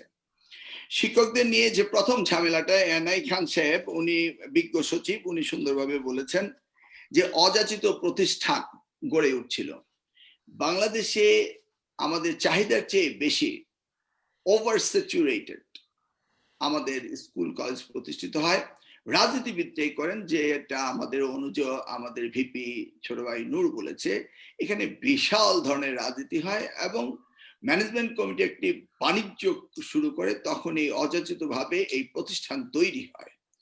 সেই প্রতিষ্ঠান যেন তৈরি না হয় এবং অযাচিত ভাবে প্রতিষ্ঠান যেন না হতে পারে, সেই জন্যই শিক্ষক নিবন্ধনটা আমি প্রথম শুরু করেছিলাম আমাদের সময়ে, যে যদি শিক্ষক রিক্রুটমেন্ট ঠিক মতো না করতে পারে স্কুল কলেজগুলো, তাহলে তো অযাচিত প্রতিষ্ঠান হবে না, তাহলে কোয়ালিটি টিচার রিক্রুটমেন্ট করতে হবে। সেই জন্য এনটিআরসি গঠন করা হয়। এনটিআরসি গঠন করা হয়েছে অনেকগুলি উদ্দেশ্য নিয়ে, যেমন আমাদের শ্রদ্ধেয় শিক্ষক বললেন যে তাদের বদলির ব্যবস্থা, এই বিষয়গুলো সেখানে রয়েছে, তাদের প্রমোশন এর ব্যবস্থা, সেগুলো প্রত্যেকটি বিষয় সেখানে খুঁটিনাটি রয়েছে এবং সময়ের সাথে সাথে এটা পরিবর্তন সাধিত করা প্রয়োজন ছিল, সেটা কিন্তু করা হয়নি এই যাবত। কর্মচারীদের ভাতা 50% দিয়ে শুরু হয়েছিল সেই সময় জোট সরকারের সময়, তা এবং একই সময় 20% শিক্ষকদেরকে উৎসব ভাতা দেওয়ার ব্যবস্থা করা হয়েছিল এবং এটা আমি নিজেই এটা নিয়ে ভীষণ উদ্যোগ নিয়েছিলাম, ফজল আলী সাহেব সেটা জানেন, এবং আমি নিজেই প্রথমে এটা নিয়ে কথা বলেছিলাম। আমি ভাই একটা সেকেন্ড আপনাকে ইন্টারাপ্ট করবো আপনার এই কথার ইয়েতে, যে আপনি অনেক ব্যবস্থা নিয়েছেন, কিন্তু সেই নিয়ে আপনি শিক্ষকদের মান উন্নয়নের কাজ করেছেন, এনটিসিআরে যেটা করেছেন সেটা শিক্ষকদের মান উন্নয়ন, কিন্তু শিক্ষকদের সুযোগ সুবিধাদের মান উন্নয়নে তেমন কিছু করেছেন বলে মনে হয় না। কারণ হলো আমার এই জায়গাটায় আমি আসছি, শিক্ষকদের বাড়ি ভাড়া মাত্র 1,000 টাকা, উৎসব ভাতা এই মাত্র জায়গাটাই 25% এবং মেডিকেল ভাতা 500 টাকা। আপনারা শিক্ষকদের মানটাকে যাচাই করলেন, তাদের সুযোগ সুবিধাদের মানটাকে কেমন উন্নয়ন এই কথাটি বলছি। 2001 সালের পূর্বে শিক্ষকদের অবসর ভাতাও ছিল না, সেই অবসর ভাতার ব্যবস্থা তখন করা হয়েছে, কল্যাণ ট্রাস্টের ব্যবস্থা তখন করা হয়েছিল, শিক্ষকদের বেতন, তাদের বাড়ি ভাড়া, মেডিকেল অ্যালাউন্স 1000 এবং 500 টাকা, এটা তখন বাড়ানো হয়নি। একটি সরকারের 5 বছর সময় প্রত্যেকটি বিষয় অ্যাড্রেস করা সেই সময় আমাদের পক্ষে সম্ভব হয়নি, কিন্তু 2001 থেকে 2006 পরে আজকে 2021 সাল এসছে, এতদিনও কি এই শিক্ষকদেরকে 500 টাকার জায়গায় বাড়ানো গেল না? এতদিনে কি শিক্ষকদের বাড়ি ভাড়া 1000 টাকা থেকে বৃদ্ধি করা গেল না কেন? এই প্রশ্নটি আমার। সেই সময় 2004 সালে শিক্ষকদেরকে 20% উৎসব ভাতা দেওয়া হয়েছিল, সেই উৎসব ভাতা আজও 20% রয়েছে। কেন আজ পর্যন্ত? এরপরে কি কোনো সরকার আসেনি? আমরা তো এরপরে দেখেছি স্যাটেলাইট আকাশে পাঠানো হচ্ছে, কিন্তু শিক্ষকদেরকে গুরুত্ব দেওয়া হয়নি। আমি সর্বোপরি যেটা মনে করি যে শিক্ষকদেরকে এবং শিক্ষাকে সবচেয়ে বেশি অবহেলিত সেক্টর হিসেবে ধরা হয়েছে। আজকে শিক্ষার বাজেট বিরাট হয়েছে, ওই সময় টোটাল বাজেট ছিল মাত্র 65,000 কোটি টাকা 2006 সালে, আজকের বাজেট হয়েছে 5,65,000 কোটি টাকা। আপনি দেখবেন শিক্ষার বাজেট বেড়েছে, কিন্তু জিডিপির অনুপাতে 2% বেশি যেতে পারেনি এবং টোটাল বাজেটের মাত্র 14% তার বেশি যেতে পারেনি। কিন্তু মনে হচ্ছে যে বাজেট ফেপে ফুলে বড় হয়েছে, কিন্তু শিক্ষকদেরকে কোনো সুবিধা দেওয়া হয়নি। আমি নির্দ্বিধায় বলতে পারি বর্তমান সরকার 2008 থেকে 2020 পেরিয়ে 2021 সালে এসেছে, আজ পর্যন্ত 20 সালের উৎসব ভাতাকে 25%, উৎসব ভাতাকে 50% করতে পারেনি। কেন করতে পারলো না? এই জবাবদিহিতা তাদের করতে হবে। শিক্ষাকে তারা মোটেই গুরুত্ব দেয়নি। সেই জন্যই আমি বলছি যে পর্যায়ক্রমে শিক্ষকদেরকে আমার মনে হয় গুরুত্ব দিতে এই সরকার ভুলে গিয়েছে। আপনি বললেন what is the remedy and leverage according to you? রেমিডেন্সের কথা যদি বলেন তাহলে আবার নূরের সাথে আবার সুর মিলিয়ে কথা বলতে হবে। আমি ওই জায়গায় যেতে চাচ্ছিলাম না, বুঝতে পেরেছেন আপনি?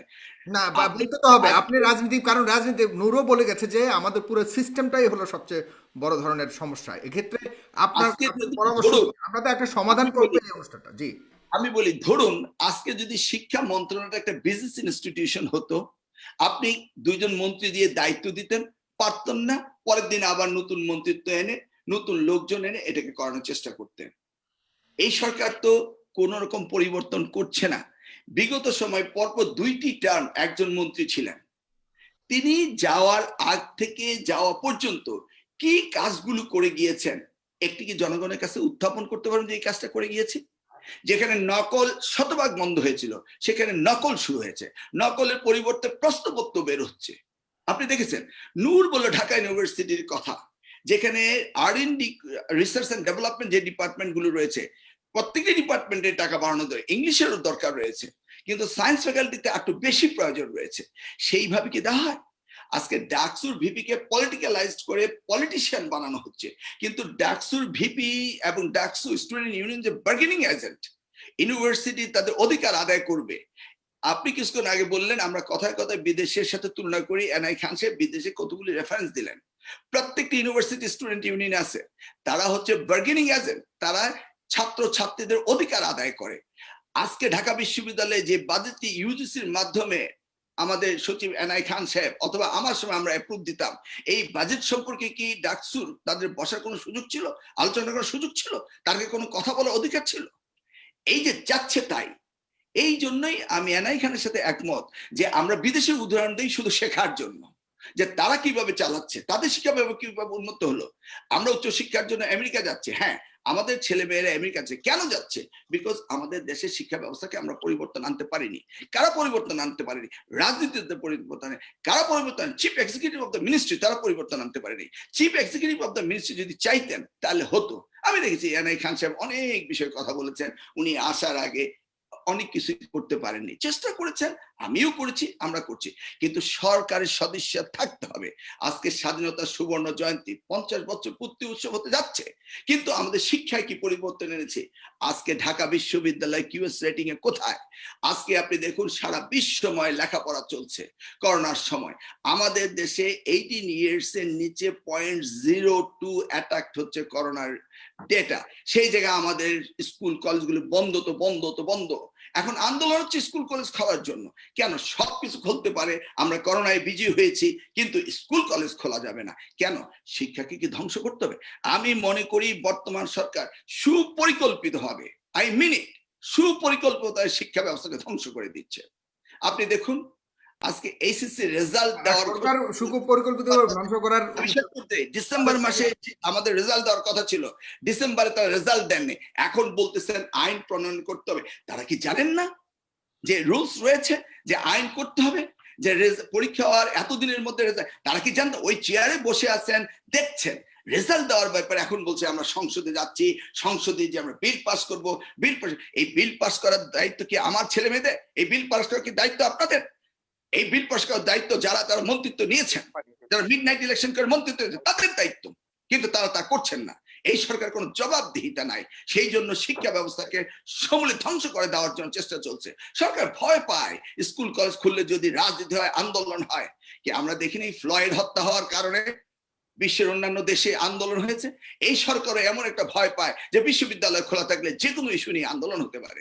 আমরা সেটা বলছি না, আমরা বলছি শিক্ষাকে এই সরকার সবচেয়ে বেশি অবহেলা করেছে।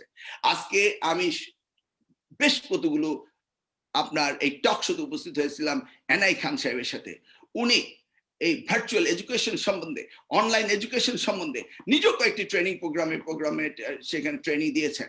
আজকে ভার্চুয়াল এডুকেশন, অনলাইন এডুকেশনের কোথায়? আমি তো ওদিনকে প্রথম আলোতে একটা রিপোর্ট দিলাম, লেস দেন 30% স্টুডেন্টও এই ভার্চুয়াল এডুকেশনের সাথে এখনো অ্যাকোয়েন্টেড হতে পারেনি। আজকে সারা বাংলাদেশে লেখাপড়া স্থবির হয়ে গিয়েছে। আপনি প্রাইমারি এডুকেশনের কথা বলছেন, 150,000 স্টুডেন্ট তারা লেখাপড়া ছেড়ে, কারণ ওখানে টাকার বিনিময়ে শিক্ষা ছিল, সেখান থেকে তারা লেখাপড়া ছেড়ে বাপের সাথে গিয়ে কাজ কর্মে শুরু হয়েছে। আজকে সারা দেশে শিক্ষা ব্যবস্থাটাকে ধ্বংস করার জন্য এই প্রস্তুতি নিচ্ছে এই সরকার, এবং তারা শিক্ষার জন্য মোটেই কেয়ার করেন না। তারা রয়েছে সুবর্ণ জয়ন্তী উদযাপন করার জন্য। বাজেটে তো অভাব নেই, টাকার তো কোনো অভাব নেই, কিন্তু শিক্ষার বেলায় সমস্ত অভাব অনটন সবকিছু চলছে। আজকে শিক্ষকদের কথা ফজল আলী সাহেব বললেন, কেন?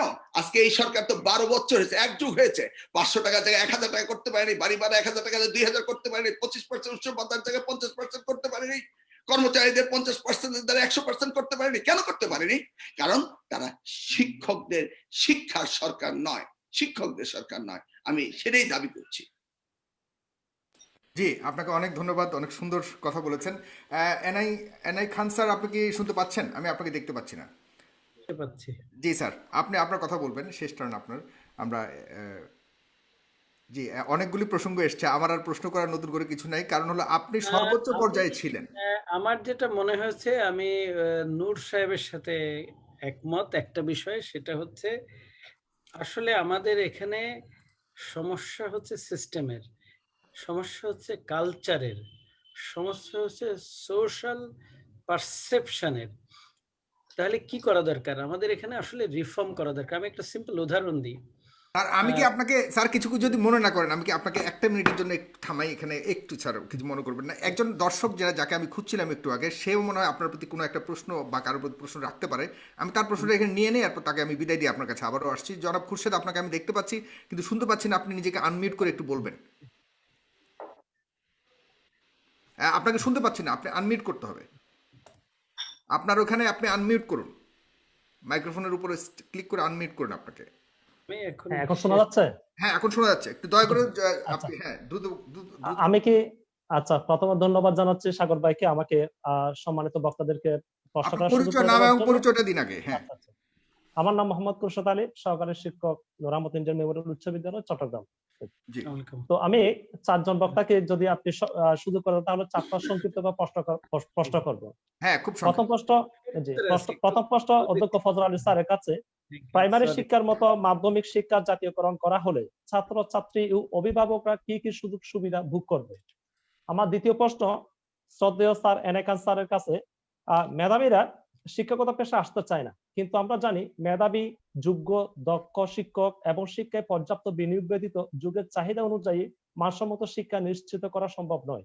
মেধাবীদেরকে এই পেশা আকৃষ্ট করতে এবং মানসম্মত শিক্ষা নিশ্চিতকরণে সরকারের করণীয় কি? তারপর আমার পরবর্তী প্রশ্ন সাবেক ভিপি নুরুল হক নূর ভাইয়ের কাছে।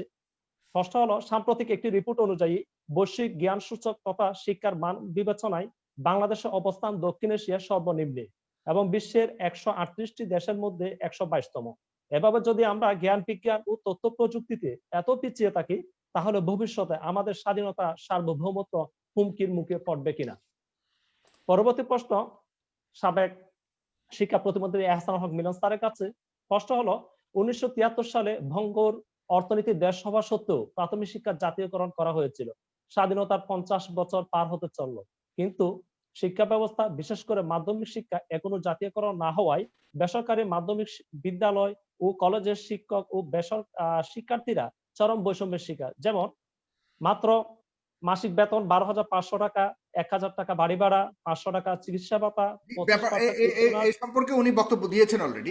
আপনি শুনতে থাকুন, জি, আপনি দেখতে থাকুন, আমাদের সাথে থাকুন। আপনাকে অনেক ধন্যবাদ প্রশ্নগুলোর জন্য। আমি জনাব এনায়েত খান স্যারের কাছে যাচ্ছি। দর্শক, আপনারা অবশ্যই আপনাদের টাইমলাইনে শেয়ার করবেন, কারণ এই আজকের অনুষ্ঠানটার সাথে, আলোচনার সাথে সম্পৃক্ত আছে বাংলাদেশের 5 লক্ষ পরিবার যারা সরাসরি শিক্ষকতার সাথে জড়িত। তাদের সবার উপকারের জন্য আমি মনে করি এই আলোচনাটা সবার শোনার জন্য আপনারা নিজেদের টাইমলাইনে শেয়ার করবেন। করতে চাই। জি, এনায়েত খান স্যার আপনি বলবেন। জি, আচ্ছা, আমি খুরশেদ ভাই, আপনি ভালো থাকবেন। আপনি এখান থেকে লিভ নিন। যে কথাটাই বলছিলাম, সিস্টেম, সোশ্যাল কালচার, এসবের অসুবিধা আছে। আমি একটা সিম্পল একটা উদাহরণ বলি। যেমন যখন আমি দেখলাম যে কলেজে যখন ভর্তি হতে যায় এসএসসি পাশ করে, তখন ঢাকা কলেজ কেন, রাজশাহী কলেজের শিক্ষকদেরও মারপিট করা হয়েছে। তারপরে বিভিন্ন সংগঠন থেকে 40,000 টাকা নিয়ে স্টুডেন্টদের ভর্তি করা হয়, দালালি করা হয়, অনেক কিছু। তখন আমি ইলেকট্রনিক সিস্টেমে যাওয়ার চেষ্টা করেছি, এবং সেটা আপনাদের নিশ্চয় মনে আছে, কোনো মিডিয়া আমাকে সাপোর্ট করেনি, এবং সারা রাত কম্পিউটারে কাজ করতে হয়েছে, সারা দিন দৌড়াতে হয়েছে মিডিয়ার কাছে। তার কারণ এই যে রিফর্ম করতে গেলে যারা মনে করেন যেই হোক না কেন, কোনো সাপোর্টই পাওয়া যায় না। আমাদের এডুকেশন সিস্টেমে লজিক্যাল থিঙ্কিং এর কোনো জায়গা নেই। তাহলে আমরা যারা এই সিস্টেম থেকে পাশ করে আসি, তারা লজিক্যালি চিন্তা করতে পারি না, সত্যি বলতে কি। সেই জন্য আমরা ওই ছেলে ধরা মনে করে বা মেয়ে ধরা মনে করে পিটায়ে মানুষ মেরে ফেলে, অথচ তারা বাংলায় কথা বলে। তো আমাদের এখানে রিফর্ম দরকার, রিফর্ম দরকার, রিফর্ম দরকার। আর সেই রিফর্ম হতে হলে কিন্তু নেতৃত্ব ছাড়া সম্ভব না, যেই যা বলুক না কেন।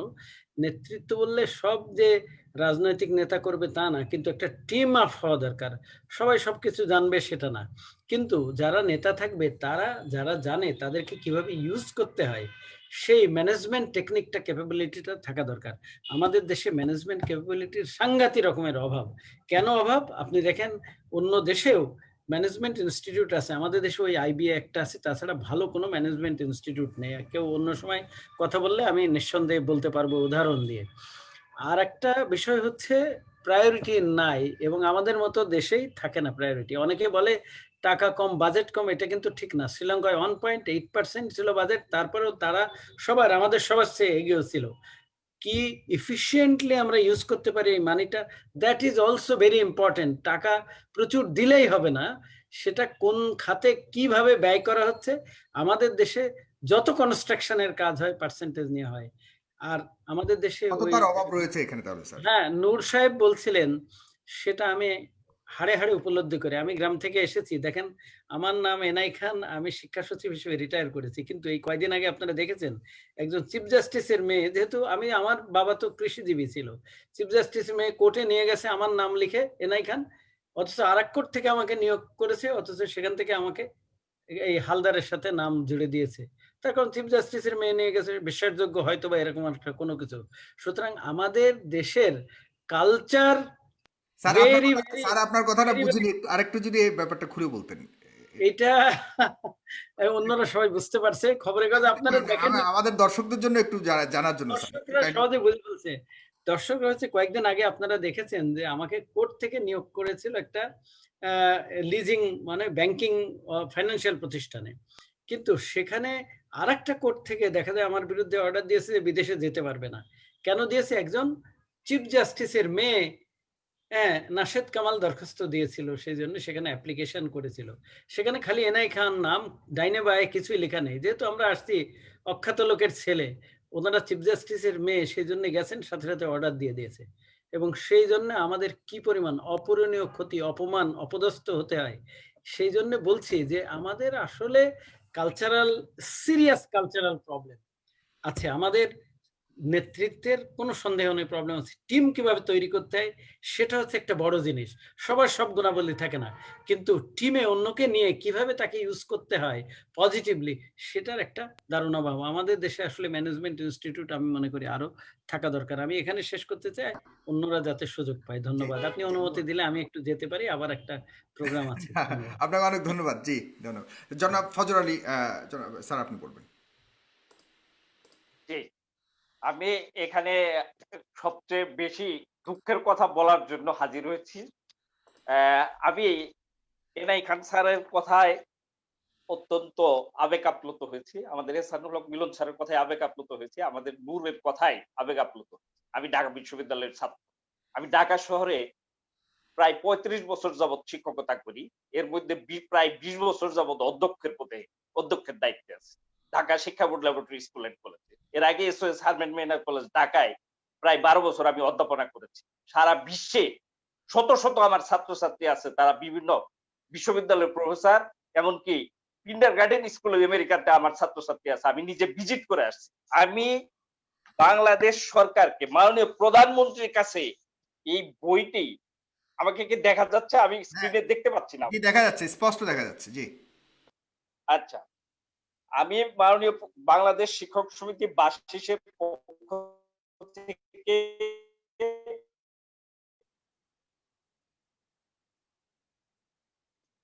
বাজেট পরিক্রমার বই, আমি নিজেই বইটি তৈরি করে আমি এনে প্রমাণ দিয়েছি।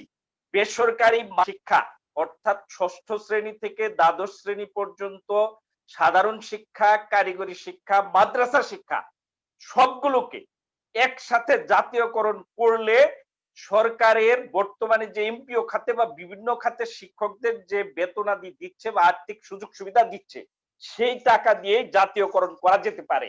এবং এখানে আমি দেখে দিয়েছি হিসাব করে যে প্রথম বছরে সরকার যে টাকা বিভিন্ন প্রতিষ্ঠানে রয়েছে সেই টাকা কালেক্ট করার পর ২৬৪১ কোটি টাকা সরকারের হাতে থেকে যাবে। এবং শিক্ষার্থীদের মাসিক বেতনাদি প্রজেক্টেড করে আমি দেখিয়ে দিয়েছি। এখানে দেখিয়ে দিয়েছি আমি ষষ্ঠ শ্রেণীর গ্রাম পর্যায়ের বেতন হবে মাত্র ২৫ টাকা, দ্বাদশ শ্রেণী ৫৫ টাকা, আর সর্বোচ্চ পর্যায়ে রাজধানীতে ৪৫ টাকা থেকে ৭৫ টাকা। এর চেয়ে অনেক বেশি বেতন দিয়ে শিক্ষার্থীরা এখন পড়ছে। এখানে বাংলাদেশের শিক্ষা ব্যবস্থায় যে দুঃখগুলো রয়েছে, আমাদের স্বাধীনতার দিকে তাকালে আর যে কষ্টগুলো হৃদয়ে রক্তক্ষরণ হয়, একই সিলেবাস, একই ছুটির তালিকা, একই কার্য দিবস, শিক্ষকতা করেন একই যোগ্যতা দিয়ে, সবকিছুই এক বেতনের ক্ষেত্রে বা আর্থিক সুযোগ সুবিধার ক্ষেত্রে সরকারি আর বেসরকারি নামে দুই ভাগে বিভক্ত করা হয়েছে। করে এটা এক ধরনের শোষণ, বঞ্চনা করা হচ্ছে। এটা বঙ্গবন্ধুর আদর্শের সাথে, আমাদের মুক্তিযুদ্ধের চেতনার সাথে, আমাদের স্বাধীনতার চেতনার সাথে যায় না। এই দেশে 28-29 বছর যাবত 5,000 প্রায় শিক্ষক, যার মধ্যে 315টি প্রতিষ্ঠানে 90% প্রতিষ্ঠানে অনার্স মাস্টার্স খুলেছে আমাদের জাতির পিতার সুযোগ্য কন্যা জননেত্রী শেখ হাসিনার সরকারের আমলে। তাদের অনার্স মাস্টার্স শিক্ষকদের 28-29 বছর যাবত সরকার থেকে 1 টাকাও বেতন দেওয়া হয় না। বিধি নাই। বিধি তৈরি করার জন্য 2 জন মহাপরিচালক, আমি তাদের সাথে কাজ করেছি, professor Faima Khatun, professor doctor Wahiduzzaman, 2 জন ডিজি ছিলেন, 2 জনই ঢাকা বোর্ডে কাজ করেছেন। এই ডিজি থাকা অবস্থায় ওনারা মন্ত্রণালয়ে প্রপোজাল দিয়েছেন, প্রজেক্টেড করে দিয়েছেন, কিন্তু সেই ফাইল উঠে না, বিধি তৈরি হয় না। আজকে 10-11 মাস বেসরকারি অনার্স মাস্টার শিক্ষকরা অনেকেই 1 টাকা বেতন পায়নি। সরকার একবার 5,000 টাকা দিয়েছিল। অনেকের সংসার বেয়ে যাচ্ছে, অনেকের বিয়ে হচ্ছে না, অনেকে ঋণ করতে করতে তার পরিবারকে বুঝাতে বুঝাতে আজকে সে নিঃস্ব, রাস্তায় অনার্স মাস্টার্সের শিক্ষক ফল বিক্রি করে খাচ্ছে, দোকানদারি করছে, হকারের কাজ করছে। এগুলো দেখার এই সোনার বাংলায় কি কেউ নেই? আমি খুরশিদ আলম সাহেবের একটি প্রশ্নের উত্তর দিব। উনি বলছেন প্রাইমারির মতো মাধ্যমিক শিক্ষা জাতীয়করণ করা হলে জনগণের কি উপকার হবে? উপকার সবচেয়ে বেশি হবে জনগণের, শিক্ষকদের চেয়ে অনেক বেশি উপকার হবে। আজকে এই বাংলাদেশে কোন শিক্ষার্থী একজন মাধ্যমিক শিক্ষায় পড়তেছে মাসে 1,500, 1,500, 2,000 টাকা বেতন দিয়ে, আরেকজন 10 টাকা 20 টাকা বেতন নিয়ে পড়ছে। স্বাধীনতার স্বাদ কি কিছু লোকের জন্য তৈরি হয়েছে?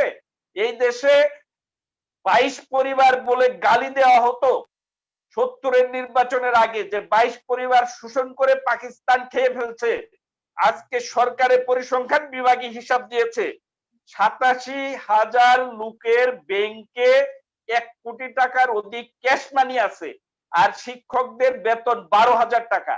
এটা দিয়ে বাংলাদেশের মানুষকে উচ্চ শিক্ষিত করতে চায়, এটা দিয়ে বাংলাদেশের মানুষকে শিক্ষা, জ্ঞান, প্রযুক্তিতে বিশ্বমানের শিক্ষা তৈরি করতে চায় আমাদের সরকার। আমি এনআই খান স্যারের সাথে সুর মিলিয়ে বলবো, দেশে অনেক যোগ্য লোক আছে, তারা বঙ্গবন্ধুর আদর্শের লোক, তারা মুক্তিযুদ্ধ স্বাধীনতার চেতনার লোক, তাদেরকে সরকারের প্রধানের জায়গা থেকে কালেক্ট করতে হবে, তাদেরকে দিয়ে টিম করতে হবে। গতানুগতিক ব্যবস্থা দিয়ে এই দেশের শিক্ষার উন্নয়ন হবে না। কারণ আরেকটি প্রমাণ আমি বলে দেই, আরেকটি রেফারেন্স আমি বলে দেই, এই সরকার প্রায় 3 শতাধিক কলেজকে সরকারি করেছে। আজকে 4-5 বছর যায়, সেই কলেজের শিক্ষকেরা বেসরকারি রয়ে গেছে, তারা এমপিওভুক্ত শিক্ষক। তাহলে তাদের কাগজপত্র যাচাই ছাড়াই কি এমপিও দেওয়া হয়েছিল? যদি কাগজপত্র যাচাই ছাড়া এমপিও দেওয়া হয়ে থাকে, তাদের বিরুদ্ধে কি ব্যবস্থা নেওয়া হয়েছে? মরে যাচ্ছে তারা, সরকারি হয়ে বেসরকারি হয়ে মরে যাচ্ছে, তাদের কষ্টের সীমা নাই। ওই প্রতিষ্ঠানগুলো শিক্ষক নিয়োগ দিতে পারছে না, ছাত্রছাত্রীরা দিশেহারা, অভিভাবক দিশেহারা। আজকে এক অভিভাবক বেতন দেয় 2,000 টাকা, আরেক অভিভাবক বেতন দেয় 20 টাকা। এটাই কি আমাদের বৈষম্যহীন সোনার বাংলা?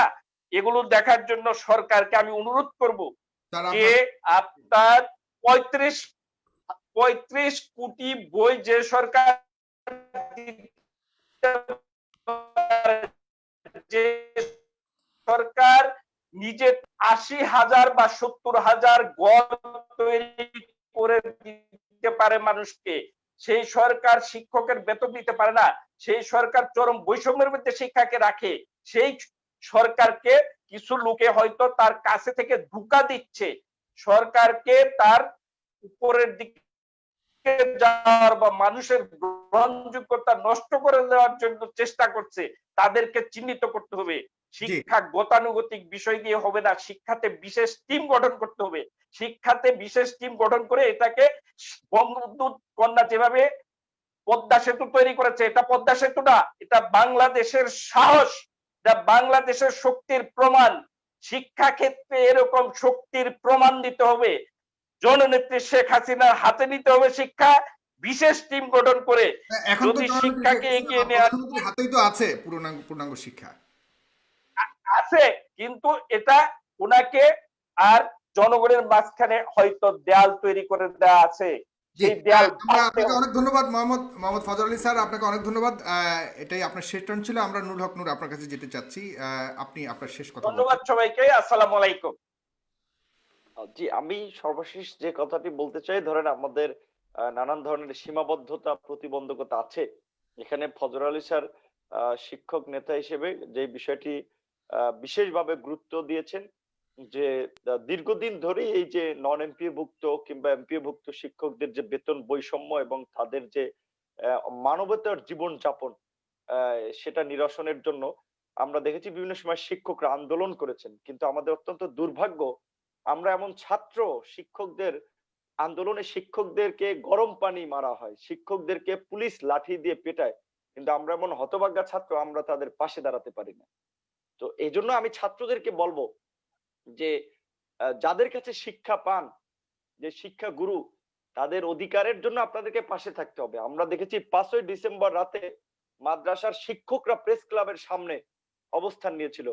রাতের অন্ধকারে পাকিস্তানি হানাদার বাহিনী যেমন বর্বর আক্রমণ চালিয়েছিল 25শে মার্চ, ঠিক একইভাবে এদেশের এই বর্তমান সরকারের নির্দেশে সেদিন পুলিশ বাহিনী এই গত বছরের 2020 সালের 5ই ডিসেম্বর আমার বাবার চেয়েও সিনিয়র মানুষ আমি দেখেছি যে শিক্ষক, তাদের নাক দিয়ে রক্ত বেড়েছে, একজনের আপনার পিছনে পিটানি ফুলে গিয়েছে, এইভাবে বর্বর নির্যাতন করেছিল। সেদিন মাদ্রাসার শিক্ষকরা এবং পাশে তাজরিন ফ্যাক্টরি সহ কয়েকটা ইসের শ্রমিকরা অবস্থান নিয়েছিল প্রেস ক্লাবের সামনে। তো এইভাবে শিক্ষকদেরকে বারবার রাস্তায় নামতে হচ্ছে এবং কোন এমপি, মন্ত্রী, সচিব তাদেরকে বারবার আশ্বাস দিচ্ছে, কিন্তু বারবারই প্রতারণা করা হচ্ছে, আশ্বাস পূরণ করা হচ্ছে না। ইনাই খান সাহেব যেটির আগে আজকের অনেক আগের প্রোগ্রাম বলেছেন, আজকেও ইন্ডিকেট করেছেন, ফজল স্যারও বলেছেন, আমিও বলবো যে আজকে যেই ভিত্তির উপরে বাংলাদেশ দাঁড়িয়ে আছে, সে ৭১-এর মুক্তিযুদ্ধ, সেই মুক্তিযুদ্ধের আপনার যদি প্রেক্ষাপটগুলো বিবেচনা করেন, কোথা থেকে মুক্তিযুদ্ধ ছিল, কেন মুক্তিযুদ্ধ হয়েছিল, এদেশের সমস্ত গণতান্ত্রিক আন্দোলন সংগ্রাম ছাত্ররা নেতৃত্ব দিয়েছিল, জাতির সংকটে ছাত্ররা এগিয়ে এসেছিল। সেই ৬৯-এর গণঅভ্যুত্থান বলেন, আজকে সেই গণঅভ্যুত্থানের ৫২তম প্রতিষ্ঠা বার্ষিকী। সেই গণঅভ্যুত্থান ছিল কেন? সেই গণঅভ্যুত্থান ছিল বঙ্গবন্ধু শেখ মুজিবুর রহমান আওয়ামী লীগের ৬ দফা এবং ছাত্র নেতারা তখন ১১ দফা দিয়েছিল। ১১ দফা এবং ৬ দফা মিলে জনগণকে সংগঠিত করেছিল ছাত্র নেতারা। তার ফলশ্রুতিতে সারা দেশে যখন হরতাল, অবরোধ কর্মসূচি পালন হচ্ছে, সেই আপনার ২১শে জানুয়ারি আসাদ শহীদ হলো এবং তার পরবর্তীতে ৩ দিন পরে দল মত নির্বিশেষে কৃষক, শ্রমিক, জনতা সবাই রাস্তায় বেরিয়ে আসলো ক্ষোভে। ৬৯-এ গণঅভ্যুত্থান সংগঠিত হলো। ৭০-এ স্বৈরাচারের পতন হলো, ৭০-এ নির্বাচন হলো, আওয়ামী লীগ ক্ষমতা আসলো। সেই ৭০-এর নির্বাচন যদি মুক্তিযুদ্ধের টার্নিং পয়েন্ট হয়, তাহলে সেই ৭০-এর নির্বাচনের বীজ বপন করেছিল ৬৯-এর গণঅভ্যুত্থান। সেই গণঅভ্যুত্থানে যে ছাত্রদের ১১ দফা, সেখানে ছিল আপনার এই যে সার্বজনীন শিক্ষা। স্বাধীনতার ৪৯ বছরে আমরা এখন পর্যন্ত সার্বজনীন শিক্ষা নিশ্চিত করতে পারি। এনআই খান বলেছেন একাধিকবার, ফজল স্যার ইন্ডিকেট করেছেন, আমিও মনে করি অবশ্যই যার ভিত্তিতে বাংলাদেশ দাঁড়িয়ে আছে, আপনি সুশিক্ষার কথা বলবেন, শিক্ষার কথা বলবেন, দেশকে এগিয়ে নেওয়ার কথা বলবেন। মাননীয় প্রধানমন্ত্রী কিছুদিন আগে ঢাকা বিশ্ববিদ্যালয়ের ১৭তম প্রতিষ্ঠা বার্ষিকীতে অনলাইনে একটি আপনার কনফারেন্সে যুক্ত হয়ে বলেছেন, দেশকে এগিয়ে নেওয়ার জন্য শিক্ষকদেরকে গবেষণায় মনোনিবেশ করার জন্য। শিক্ষকদেরকে গবেষণায় মনোনিবেশ করার জন্য তো তাদের সেই ধরনের সুযোগ সুবিধা নিশ্চিত করতে হবে। একজন পাবলিক বিশ্ববিদ্যালয়ের শিক্ষক, সেখানকার ক্লাস নিয়েও তিনি প্রাইভেটে কেন ছুটেন? কারণ তিনি যে টাকা বেতন পাচ্ছেন, সুযোগ সুবিধা পাচ্ছেন, তাতে তার পোষাচ্ছে না। যেটা ইয়া স্যার বলেছিলেন সম্ভবত, ফজল স্যারই, যে ঢাকায় একজন শিক্ষকের মাসিক বাড়ি ভাড়া ১০০০ টাকা, গ্রামেও ১০০০ টাকা। তো এইভাবে কেন এই বৈষম্য হচ্ছে? কেন এটা যারা কাজ করছে তাদের কি মাথায় এই জিনিসটা ধরে না? ঢাকা শহরের জীবনযাত্রা গ্রামীণ জীবনযাত্রা কি এক হবে? সুতরাং সেই ক্ষেত্রে অবশ্যই তো খরচের একটা প্রাসঙ্গিক বাজেট নির্ধারণ করতে হবে। সেই ক্ষেত্রে অবশ্যই শিক্ষকদের বেতন বাড়াতে হবে আপনাদের কোনো এবং আন্দোলনে এই তো ছাত্র শিক্ষকদের এই বৈষম্য নিরসনের কোনো দাবি দাওয়া আমরা দেখিনি। না, আমরা যখন শিক্ষকরা তো আন্দোলন করছেন বিভিন্ন সময় এমপি মুক্তির জন্য, আমি তো বললাম যে গত বছরের ৫ই ডিসেম্বরও প্রেস ক্লাবে শিক্ষকদেরকে পিটিয়ে উঠিয়ে দিয়েছে। এখন নতুন শিক্ষকরা তো করে প্রায় অন্তর্ভুক্ত আন্দোলন করার করছে। কোনো সুযোগ বা কোনো পরিকল্পনা আছে কিনা?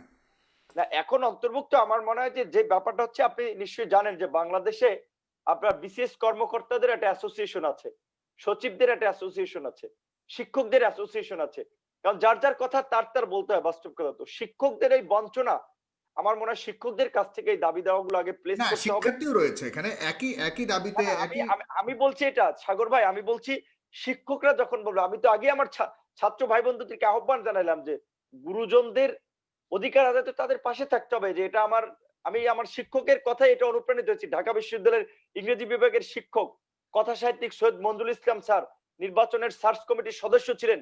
তিনি আমার মাস্টার্সের আপনার ক্লাসের একটি লেকচার একদিন বলেছিলেন যে তোমরা কেমন ছাত্র গো, এই শহীদ মিনারে শিক্ষকরা আন্দোলন করে, শিক্ষকদের উপরে গরম পানি মারে, পুলিশ হামলা করে, ছাত্র সংগঠনগুলোকে তো দেখি নাই সেটা নিয়ে একটা প্রতিবাদ করতে। তো সেখান থেকে উদ্বুদ্ধ হয়েছে যে এটা আমাদের করা উচিত।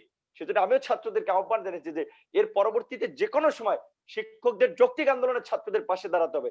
আর সার্বিকভাবে আমি মনে করি অবশ্যই যে আপনার প্রাইমারি, বিশেষ করে প্রাথমিক এবং মাধ্যমিক শিক্ষার মতো শিক্ষাকে পুরোপুরি একেবারে সরকারিকরণ করা উচিত।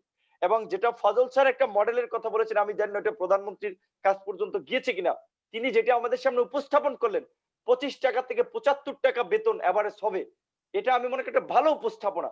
তাতে শিক্ষকরাও স্বাচ্ছন্দ্য, এবং যে কারণে যে অভিযোগটি আসছে যে মেধাবীরা শিক্ষকতা পেশে আসছে না, অবশ্যই এটা অস্বীকার করা হয় নাই।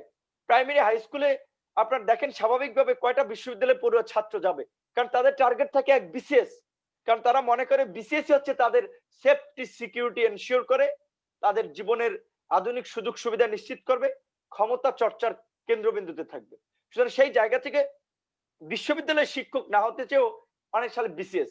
সুতরাং সেজন্য এই যে বৈষম্য এক চাকরি থেকে আরেক চাকরিজীবীদের, এটা কমাতে হবে। এবং মেধাবীদেরকে আরেকটা কথা হচ্ছে যে বিশেষ করে বর্তমানে শিক্ষক নিয়োগে এটি ফজল স্যার একমত হবেন এবং এনআই খান সাহেব বা আমাদের শিক্ষামন্ত্রী তো স্বীকার করেছেন যে সিস্টেমের আমাদের একটা মারাত্মক দুর্বলতা বা প্রতিবন্ধকতা রয়েছে। রাজনৈতিক বিবেচনায় শিক্ষক নেওয়া হয়, এটি শুধু এখন আর আপনার গ্রামের স্কুল কলেজেই সীমাবদ্ধ নয়, বিশ্ববিদ্যালয়ের ক্ষেত্রে তাই হচ্ছে। ঢাকা বিশ্ববিদ্যালয়ের মতো প্রতিষ্ঠানের শিক্ষক নিয়োগ নিয়ে আপনার পেপার পত্রিকায় নিউজ হয়েছে যে শিক্ষক নিয়োগের নামে ভোটার নিয়োগ হয়। এবং ঢাকা বিশ্ববিদ্যালয়ের মতো প্রতিষ্ঠান রাষ্ট্রবিজ্ঞানে 300 ছাত্র ভর্তি করে, সেখানে সমুদ্র বিজ্ঞানের অধ্যাপক, সমুদ্র বিজ্ঞান পড়ানোর জন্য আপনার অধ্যাপক পায় না। অ্যাপ্লাইড ফিজিক্সের মতো সাবজেক্ট তারা বন্ধ করে দেওয়ার সিদ্ধান্ত নেয়। সেখানে প্রিন্টিং এন্ড পাবলিকেশন ডিপার্টমেন্ট খোলে। কারণ কি জানেন, রাজনৈতিক বিবেচনায় যে দেখা যায় একটা ডিপার্টমেন্টের ধরেন একজন অধ্যাপক, তিনি শক্তিশালী, তিনি নীল দল, সাদা দল, হলুদ দল, রং বেরঙের দল করেন এবং দলের একটা প্রভাব আছে তার মধ্যে, তিনি চেয়ারম্যান হবেন ওই ডিপার্টমেন্টের, একটা নাম সর্বস্ব একটা ডিপার্টমেন্ট খুলে বসেন। এবং ঢাকা বিশ্ববিদ্যালয়ে কেন আপনার এই রাষ্ট্রবিজ্ঞানে আপনার 300 ছাত্র ভর্তি করা লাগবে? আমি একটা ডিপার্টমেন্ট না, অন্যান্য ডিপার্টমেন্টের কথা বললাম। ঢাকা বিশ্ববিদ্যালয়ে কিছু স্কলার তৈরি করবে, 100 জন ছাত্র ভর্তি করবে, 100 জন ক্রিম স্টুডেন্ট তৈরি করবে যারা সারা দেশের শিক্ষার ক্ষেত্রে একটা নেতৃত্ব দেবে। যেটা এনআই খান বলেছেন, নেতৃত্ব, নেতৃত্ব মানে শুধুমাত্র রাজনৈতিক নেতৃত্ব না, প্রত্যেকটা প্রফেশনের নেতৃত্ব দরকার। তিনি বলেছেন যে ম্যানেজমেন্টের জন্য আইবি এর একটা বেস্ট প্রতিষ্ঠান। আইবি এর মতো কেন অন্যান্য জায়গায় এই ধরনের প্রতিষ্ঠান গড়ে উঠছে না? কেন শিক্ষকরা ঢাকার বাইরে যেতে চাচ্ছেন না? খালি ডাক্তারদের কথা বলা হচ্ছে, ডাক্তাররা আপনার ঢাকার বাইরে যেতে চান। আপনি দেখেন বিশ্ববিদ্যালয়ের ক্ষেত্রে শিক্ষকরা অনেকে আপনার ঢাকার বাইরের বিশ্ববিদ্যালয়ে শিক্ষক হিসেবে অন্তর্ভুক্ত হন, নিয়োগ টিয়োগ হয়ে 4-5 বছর 8 কিংবা 9 বছর চাকরি বাকরি করে লবিং তদবির করে সব ঢাকা আসতে চান, ঢাকার জগন্নাথ জাহাঙ্গীরনগর কিংবা এখানে সেখানে। কেন? কারণ ঢাকায় আধুনিক সকল সুযোগ সুবিধা, ঢাকায় থাকলে তাদের অন্য ইনকামের সোর্স থাকে। সেই ক্ষেত্রে শিক্ষকদের পিছু টান রাখা যাবে না।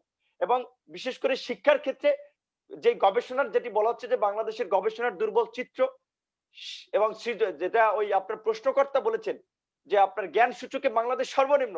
কেমনে জ্ঞান সূচকে থাকবে? আজকে বিশ্ববিদ্যালয়গুলো, কলেজ বিশ্ববিদ্যালয়গুলো কি ধরনের ছাত্রদের সৃজনশীলতা বিকাশে যে বিভিন্ন প্রতিযোগিতা এগুলো আয়োজন করছে কতটুকু? শুধুমাত্র নাম সর্বস্ব দেখা যায় সরকারি টাকা বরাদ্দ খরচ করার জন্য একটা সেমিনার আয়োজন করে 2-3 পৃষ্ঠার একটা আপনার লিফলেট ধরিয়ে দেয়, 2-3 জন বক্তা থাকে, একটা আপেল মিষ্টি, তারপরে একটা কি বলে আপনার খাবারের প্যাকেট থাকে, এইভাবে টাকা খরচ করা হচ্ছে, বাট কার্যকর কিছু হচ্ছে না। সেই ক্ষেত্রে এই যে সরকারি টাকা যে যেখানে খরচ করছে তার পুঙ্খানুপুঙ্খ হিসাব, মানে এটার স্বচ্ছতা নিশ্চিত করতে হবে। এবং মেধাবীদেরকে শিক্ষকতা পেশায় অন্তর্ভুক্ত করার জন্য অবশ্যই বিশেষ করে বিশ্ববিদ্যালয় কিংবা স্কুল কলেজ সমস্ত পর্যায়ে মেধাবীদেরকে নিয়োগ দিতে হবে। রাজনৈতিক বিবেচনায় শিক্ষক নিয়োগ বন্ধ করতে হবে এবং আমাদের বাস্তবমুখী শিক্ষার উপরে জোর দিতে হবে। আমাদের শিক্ষা ব্যবস্থার সিলেবাসটাকে রিভাইজ করা দরকার। আপনি শিক্ষা ব্যবস্থার দুর্বল ব্যবস্থা বা শিক্ষা সমস্যা নিয়ে আলোচনা করলেন, একই সাথে এটাও আজকে আরেকটা বিষয় যে আলোচনাটা আজকে করা সম্ভব না, যে আমাদের আবার শিক্ষার ফলে উচ্চ শিক্ষিত বেকার কি পরিমাণ দেশে তৈরি হচ্ছে। এই উচ্চ শিক্ষিত বেকার কেন তৈরি হচ্ছে? কারিগরি শিক্ষার ছাত্ররা স্কিল ডেভেলপমেন্টের মতো একটা আপনার শিক্ষা লাভ করেও তারা কেন বেকার থাকছে? কার্যকর শিক্ষা হচ্ছে না।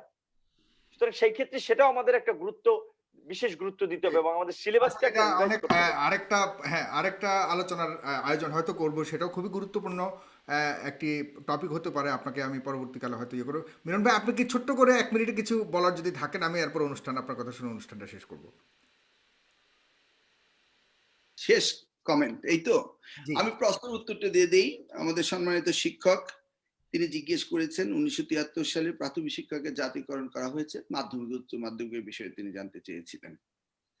হ্যাঁ, মাধ্যমিক উচ্চ মাধ্যমিক 1980 সালে শিক্ষকরা কোনো বেতন ভাতা কিছুই পেত না।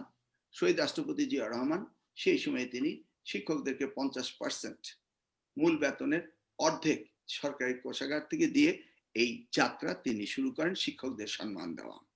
তার পরবর্তীকালে বেগম খালেদা জিয়া দুইবার 91 থেকে 96 এবং 2001 থেকে 2006 পর্যন্ত দুইবার 10-20% এবং হোসেন মোহাম্মদ এরশাদ সাহেব তিনি দিয়েছিলেন 10%।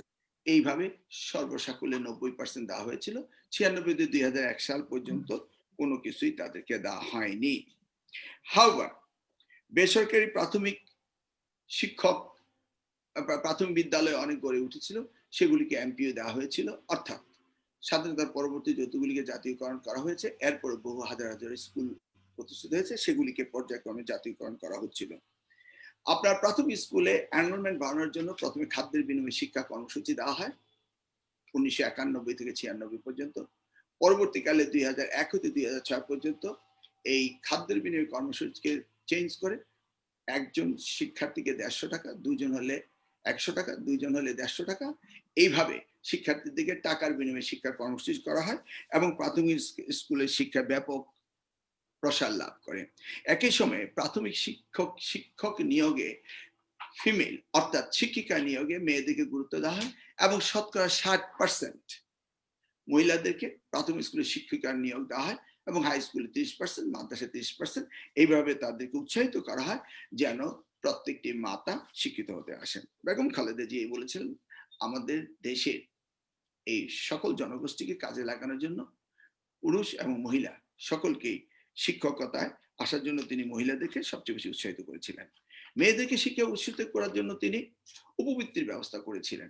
প্রথমে ক্লাস 6 থেকে 10 পর্যন্ত, পরবর্তীকালে ইন্টারমিডিয়েট পর্যন্ত উপবৃত্তির ব্যবস্থা করা হয়েছিল, মেয়েরা যেন উপবৃত্তি পায় এবং এটি একটি কার্যকর পদক্ষেপ ছিল মেয়েদের শিক্ষার ক্ষেত্রে। তাহলে আমি এখানে বলতে চাচ্ছি যে এই শিক্ষার যে ব্যাপক পরিবর্তন, এনটিআরসি হতে শুরু করে অবসর ভাতা, কল্যাণ ট্রাস্ট, উৎসব ভাতা, সবকিছু মিলিয়েই এই কাজগুলো হয়েছিল জোটের সরকার দেশনেত্রী বেগম খালেদা জিয়ার সময়। এই সরকার আওয়ামী লীগ কিন্তু একটানা 12 বছর সরকার চালিয়ে যাচ্ছে এবং এর আগেও 3.5 বছর সরকার চালিয়েছিল এবং এর আগেও আমরা 1996 থেকে 2001 সাল পর্যন্ত 5 বছর সরকার চালিয়েছিল। তো সর্বমোট আপনি দেখেন সেখান দিয়ে 12, 5, 17, 3, 21, 20.5 বছর ক্ষমতা রয়েছেন, এখনো রয়েছেন। কিন্তু আমরা কি দেখেছি, যেখানে নকল বন্ধ হয়েছিল সেখানে প্রশ্নপত্র ফাঁস হয়েছে, অটো প্রমোশন হয়েছে, অটো পাস হচ্ছে, এইভাবে ক্রমান্বয়ে শিক্ষাকে ধ্বংস করে দেওয়া হচ্ছে। সোনার বাংলা করার জন্য কেউ এখনো উৎসাহিত নয়। আমাদের অনুজ, আমার প্রিয় ছোট ভাই ডাকসুর সাবেক ভিপি নূর বললেন যে আমরা উচ্চশিক্ষিত বানিয়ে বেকারত্ব যেন না বাড়ে সেই বিষয়টিকে লক্ষ্য করতে হবে। এই কারিগরি শিক্ষাকে গুরুত্ব দেওয়ার জন্য 1995 সালে একটি প্রজেক্ট নেওয়া হয়, প্রতিটি জেলায় একটি করে কারিগরি প্রতিষ্ঠান অর্থাৎ ডিপ্লোমা ইনস্টিটিউট প্রতিষ্ঠিত করা। সেই কাজটি প্রায় শেষের দিকে এসেছে এখন। তাছাড়া ভোকেশনাল ট্রেনিং সেন্টার এবং কারিগরি শিক্ষার প্রতি গুরুত্ব দিয়েছিল বিএনপি সরকার। স্কুলগুলোতে এসএসসি ভোকেশনাল, এসএসসি ভোকেশনাল এবং শহীদ রাষ্ট্রপতি জিয়া রহমানের সময় যারা ডিপ্লোমা পাস করবে টেকনিক্যাল এডুকেশনে তাদেরকে ডুয়েট হয়ে বুয়েট যাওয়ার ব্যবস্থা করা হয়েছিল উচ্চশিক্ষিতদের। আজকে বাংলাদেশ হচ্ছে সবচেয়ে গণবহুল দেশ। এই ঘনবসতিপূর্ণ দেশটিকে যদি কাজে লাগাতে হয় তাহলে মানব সম্পদ উন্নয়ন করতে হবে। আমরা জানি আমাদের দেশের রিমিটেন্সের উপর নির্ভরশীল, কিন্তু আজকে দেখেন প্রবাসীদের জন্য আমরা দক্ষ অদক্ষ কোন শ্রমিকের জন্য এই সরকার তেমন কোনো উদ্যোগ এই যাবতে নেয়নি। আমি সর্বশেষ মনে করি যে কারিগরি শিক্ষায় সবচেয়ে বেশি গুরুত্ব দিতে হবে। আপনার স্মরণ আছে কিনা শহীদ রাষ্ট্রপতি জিয়াউর রহমানের সময় নিরক্ষরতা দূরীকরণের জন্য TLM যে প্রোগ্রামটি নিরক্ষরতা দূরীকরণের জন্য সে সময় বলা হয়েছিল ইচ ওয়ান টিচ ওয়ান, অর্থাৎ SSC প্রতিটি পরীক্ষার্থী একজন নিরক্ষর ব্যক্তিকে অক্ষর দান করবে, এই প্রোগ্রামটি ছিল। পরবর্তীকালে এটিকে টোটাল লিটারেচার মুভমেন্ট একটি প্রোগ্রাম করা হয়। সেই প্রোগ্রামটি থেকে আজকেও আমাদের দেশে নিরক্ষর জনগোষ্ঠী সারা দেশে এখনো মোর দেন 4 কোটি রয়েছে। আপনি কি চিন্তা করতে পারেন, আমরা স্বল্প আয়ের দেশ থেকে মধ্যম আয়ের দেশে রূপান্তরিত হচ্ছি, কিন্তু আমাদের দেশে নিরক্ষর এখনো 4 কোটি রয়েছে। সেই জায়গাটি কিন্তু আমরা এখনো অ্যাড্রেস করতে পারিনি। আপনি দেখুন, আমরা এখন ডেমোগ্রাফিক ডিভিডেন্ড পাওয়ার সময় রয়েছে। আমাদের দেশে 15 বছর হতে 64 বছর পর্যন্ত এদেশের জনসংখ্যার 64% রয়েছে। সেই 64%কে যদি আমরা কাজে না লাগাতে পারি, এই ডেমোগ্রাফিক ডিভিডেন্ড যেটা আমরা পে করব সেটা রয়েছে 2041 সাল পর্যন্ত। তাহলে আমরা যদি সঠিকভাবে এই মানব সম্পদ উন্নয়নের জন্য শিক্ষাকে কাজে না লাগাতে পারি, তাহলে এটা একটা ডিজাস্টার হয়ে দাঁড়াতে পারে এবং আমরা সেই জায়গায় একটা ভয়ানক দুর্ভোগের দিকে যেতে পারি। মধ্যম আয়ের দেশ দূরের কথা, আমরা দুর্ভোগের দিকে যেতে পারি। আপনি দেখুন, আজকে আমাদের প্রত্যেকটি কারিগরি শিক্ষার এই কারণে প্রয়োজন রয়েছে। আমাদের সবচেয়ে বেশি আয়ের স্থানটি হলো গার্মেন্টস। সেই গার্মেন্ট যে টেকনোলজিক্যাল চেঞ্জ, সেই জায়গায় কিন্তু আমরা আজও হস্তক্ষেপ করিনি। আমাদের 4th জেনারেশন ইন্ডাস্ট্রিয়ালাইজেশনে, এই শিল্পায়নের যুগে 4th জেনারেশনে আসে যেখানে ন্যানো টেকনোলজি, সেখানে আমরা রোবোটিক টেকনোলজি, সেখানে কিন্তু আমরা যাচ্ছি না। অনেক কিছু আমাদের অ্যাড্রেস করতে হবে। অপরদিকে এই করোনাকালীন সময়ে আমরা দেখেছি যে 69% অভিভাবকরা আজকে শিক্ষা সামগ্রী, উপকরণ এবং তাদের সন্তানদেরকে স্কুলে পাঠাতো 2019 সালে, আর করোনার পরে এটা এসে দাঁড়িয়েছে মাত্র 30-এ। আমরা এটাও দেখেছি যে গত 1 বছর ধরে আমরা অনলাইন এডুকেশনের জন্য চেষ্টা করেও ব্যর্থ হয়েছি। এ যাবৎ শতকরা 30% অনলাইন এডুকেশনে অভ্যস্ত হতে পারেনি। সব মিলিয়ে আমরা দেখছি শিক্ষাকে একদম তালে গোলে লেজে গোবরে মিলিয়ে ফেলা হয়েছে এবং আমি দেখছি যে আগামী দিনে শিক্ষার কোনো ভবিষ্যৎ নেই। ধন্যবাদ আপনাকে। আপনাকে অনেক ধন্যবাদ। দর্শক, অনেকক্ষণ ধরে আপনারা লম্বা সময় ধরে এই অনুষ্ঠানটি দেখেছেন। আসলে লম্বা সময় ধরে এই অনুষ্ঠানটি পরিচালনা করবার পেছনে আপনারা নিজেরাই জানেন যে প্রত্যেকটা মানুষ কোনো না কোনোভাবে এই অনুষ্ঠানের বিষয়ের সাথে সম্পৃক্ত, আমাদের সম্পর্ক রয়েছে। প্রতিটি সমাজের প্রতিটি স্তরে শিক্ষার সাথে আমাদের কোনো না কোনোভাবে সম্পর্ক রয়েছে। সুতরাং আমাদের লম্বা করতেই হয়েছে। আপনারা দর্শক, আমার এই পর্যায়ে আমি তার কোনো তেমন বক্তব্য রাখতে চাচ্ছি না, অনেক দীর্ঘ সময় ধরে ছিল। তবে ভালো খবর হলো যে সম্প্রতি শুনেছি লটারি চালু করা হয়েছে। আপনারা জানেন যে শিক্ষার্থীদের এনরোলমেন্টের ক্ষেত্রে লটারি চালু করা হয়েছে। এখন সেখানে আসলে ভালো মন্দ বিচার করবার সময় আসেনি। আমরা দেখতে পারি যে সামনের সময়গুলিতে আসলে কী ধরনের পরিবর্তন আসতে পারে। সেক্ষেত্রে আমি এটাকে ভালো চোখেই দেখবো। এ ব্যাপারে আমি আর আলোচনা বাড়ানোর সুযোগ নেই, আমার সময় একদম শেষ। আর বেশি কথা বাড়াতে চাই না, আমার অনেক কিছু রয়েছিল বলার মতো, আর আজকে বলতে চাই না। দর্শক, আপনারা অবশ্যই ভালো থাকবেন, সুস্থ থাকবেন। পরবর্তী অনুষ্ঠান দেখার জন্য আপনাদেরকে আমন্ত্রণ জানিয়ে আজকে এখানে বিদায় নিচ্ছি। আপনারা আপনাদের টাইম ব্যান্ড শেয়ার করে এবং আমার ইউটিউব চ্যানেলটিকে সাবস্ক্রাইব করবেন। ধন্যবাদ সবাইকে, ধন্যবাদ অতিথিগণ, ভালো থাকবেন। আসসালামু আলাইকুম।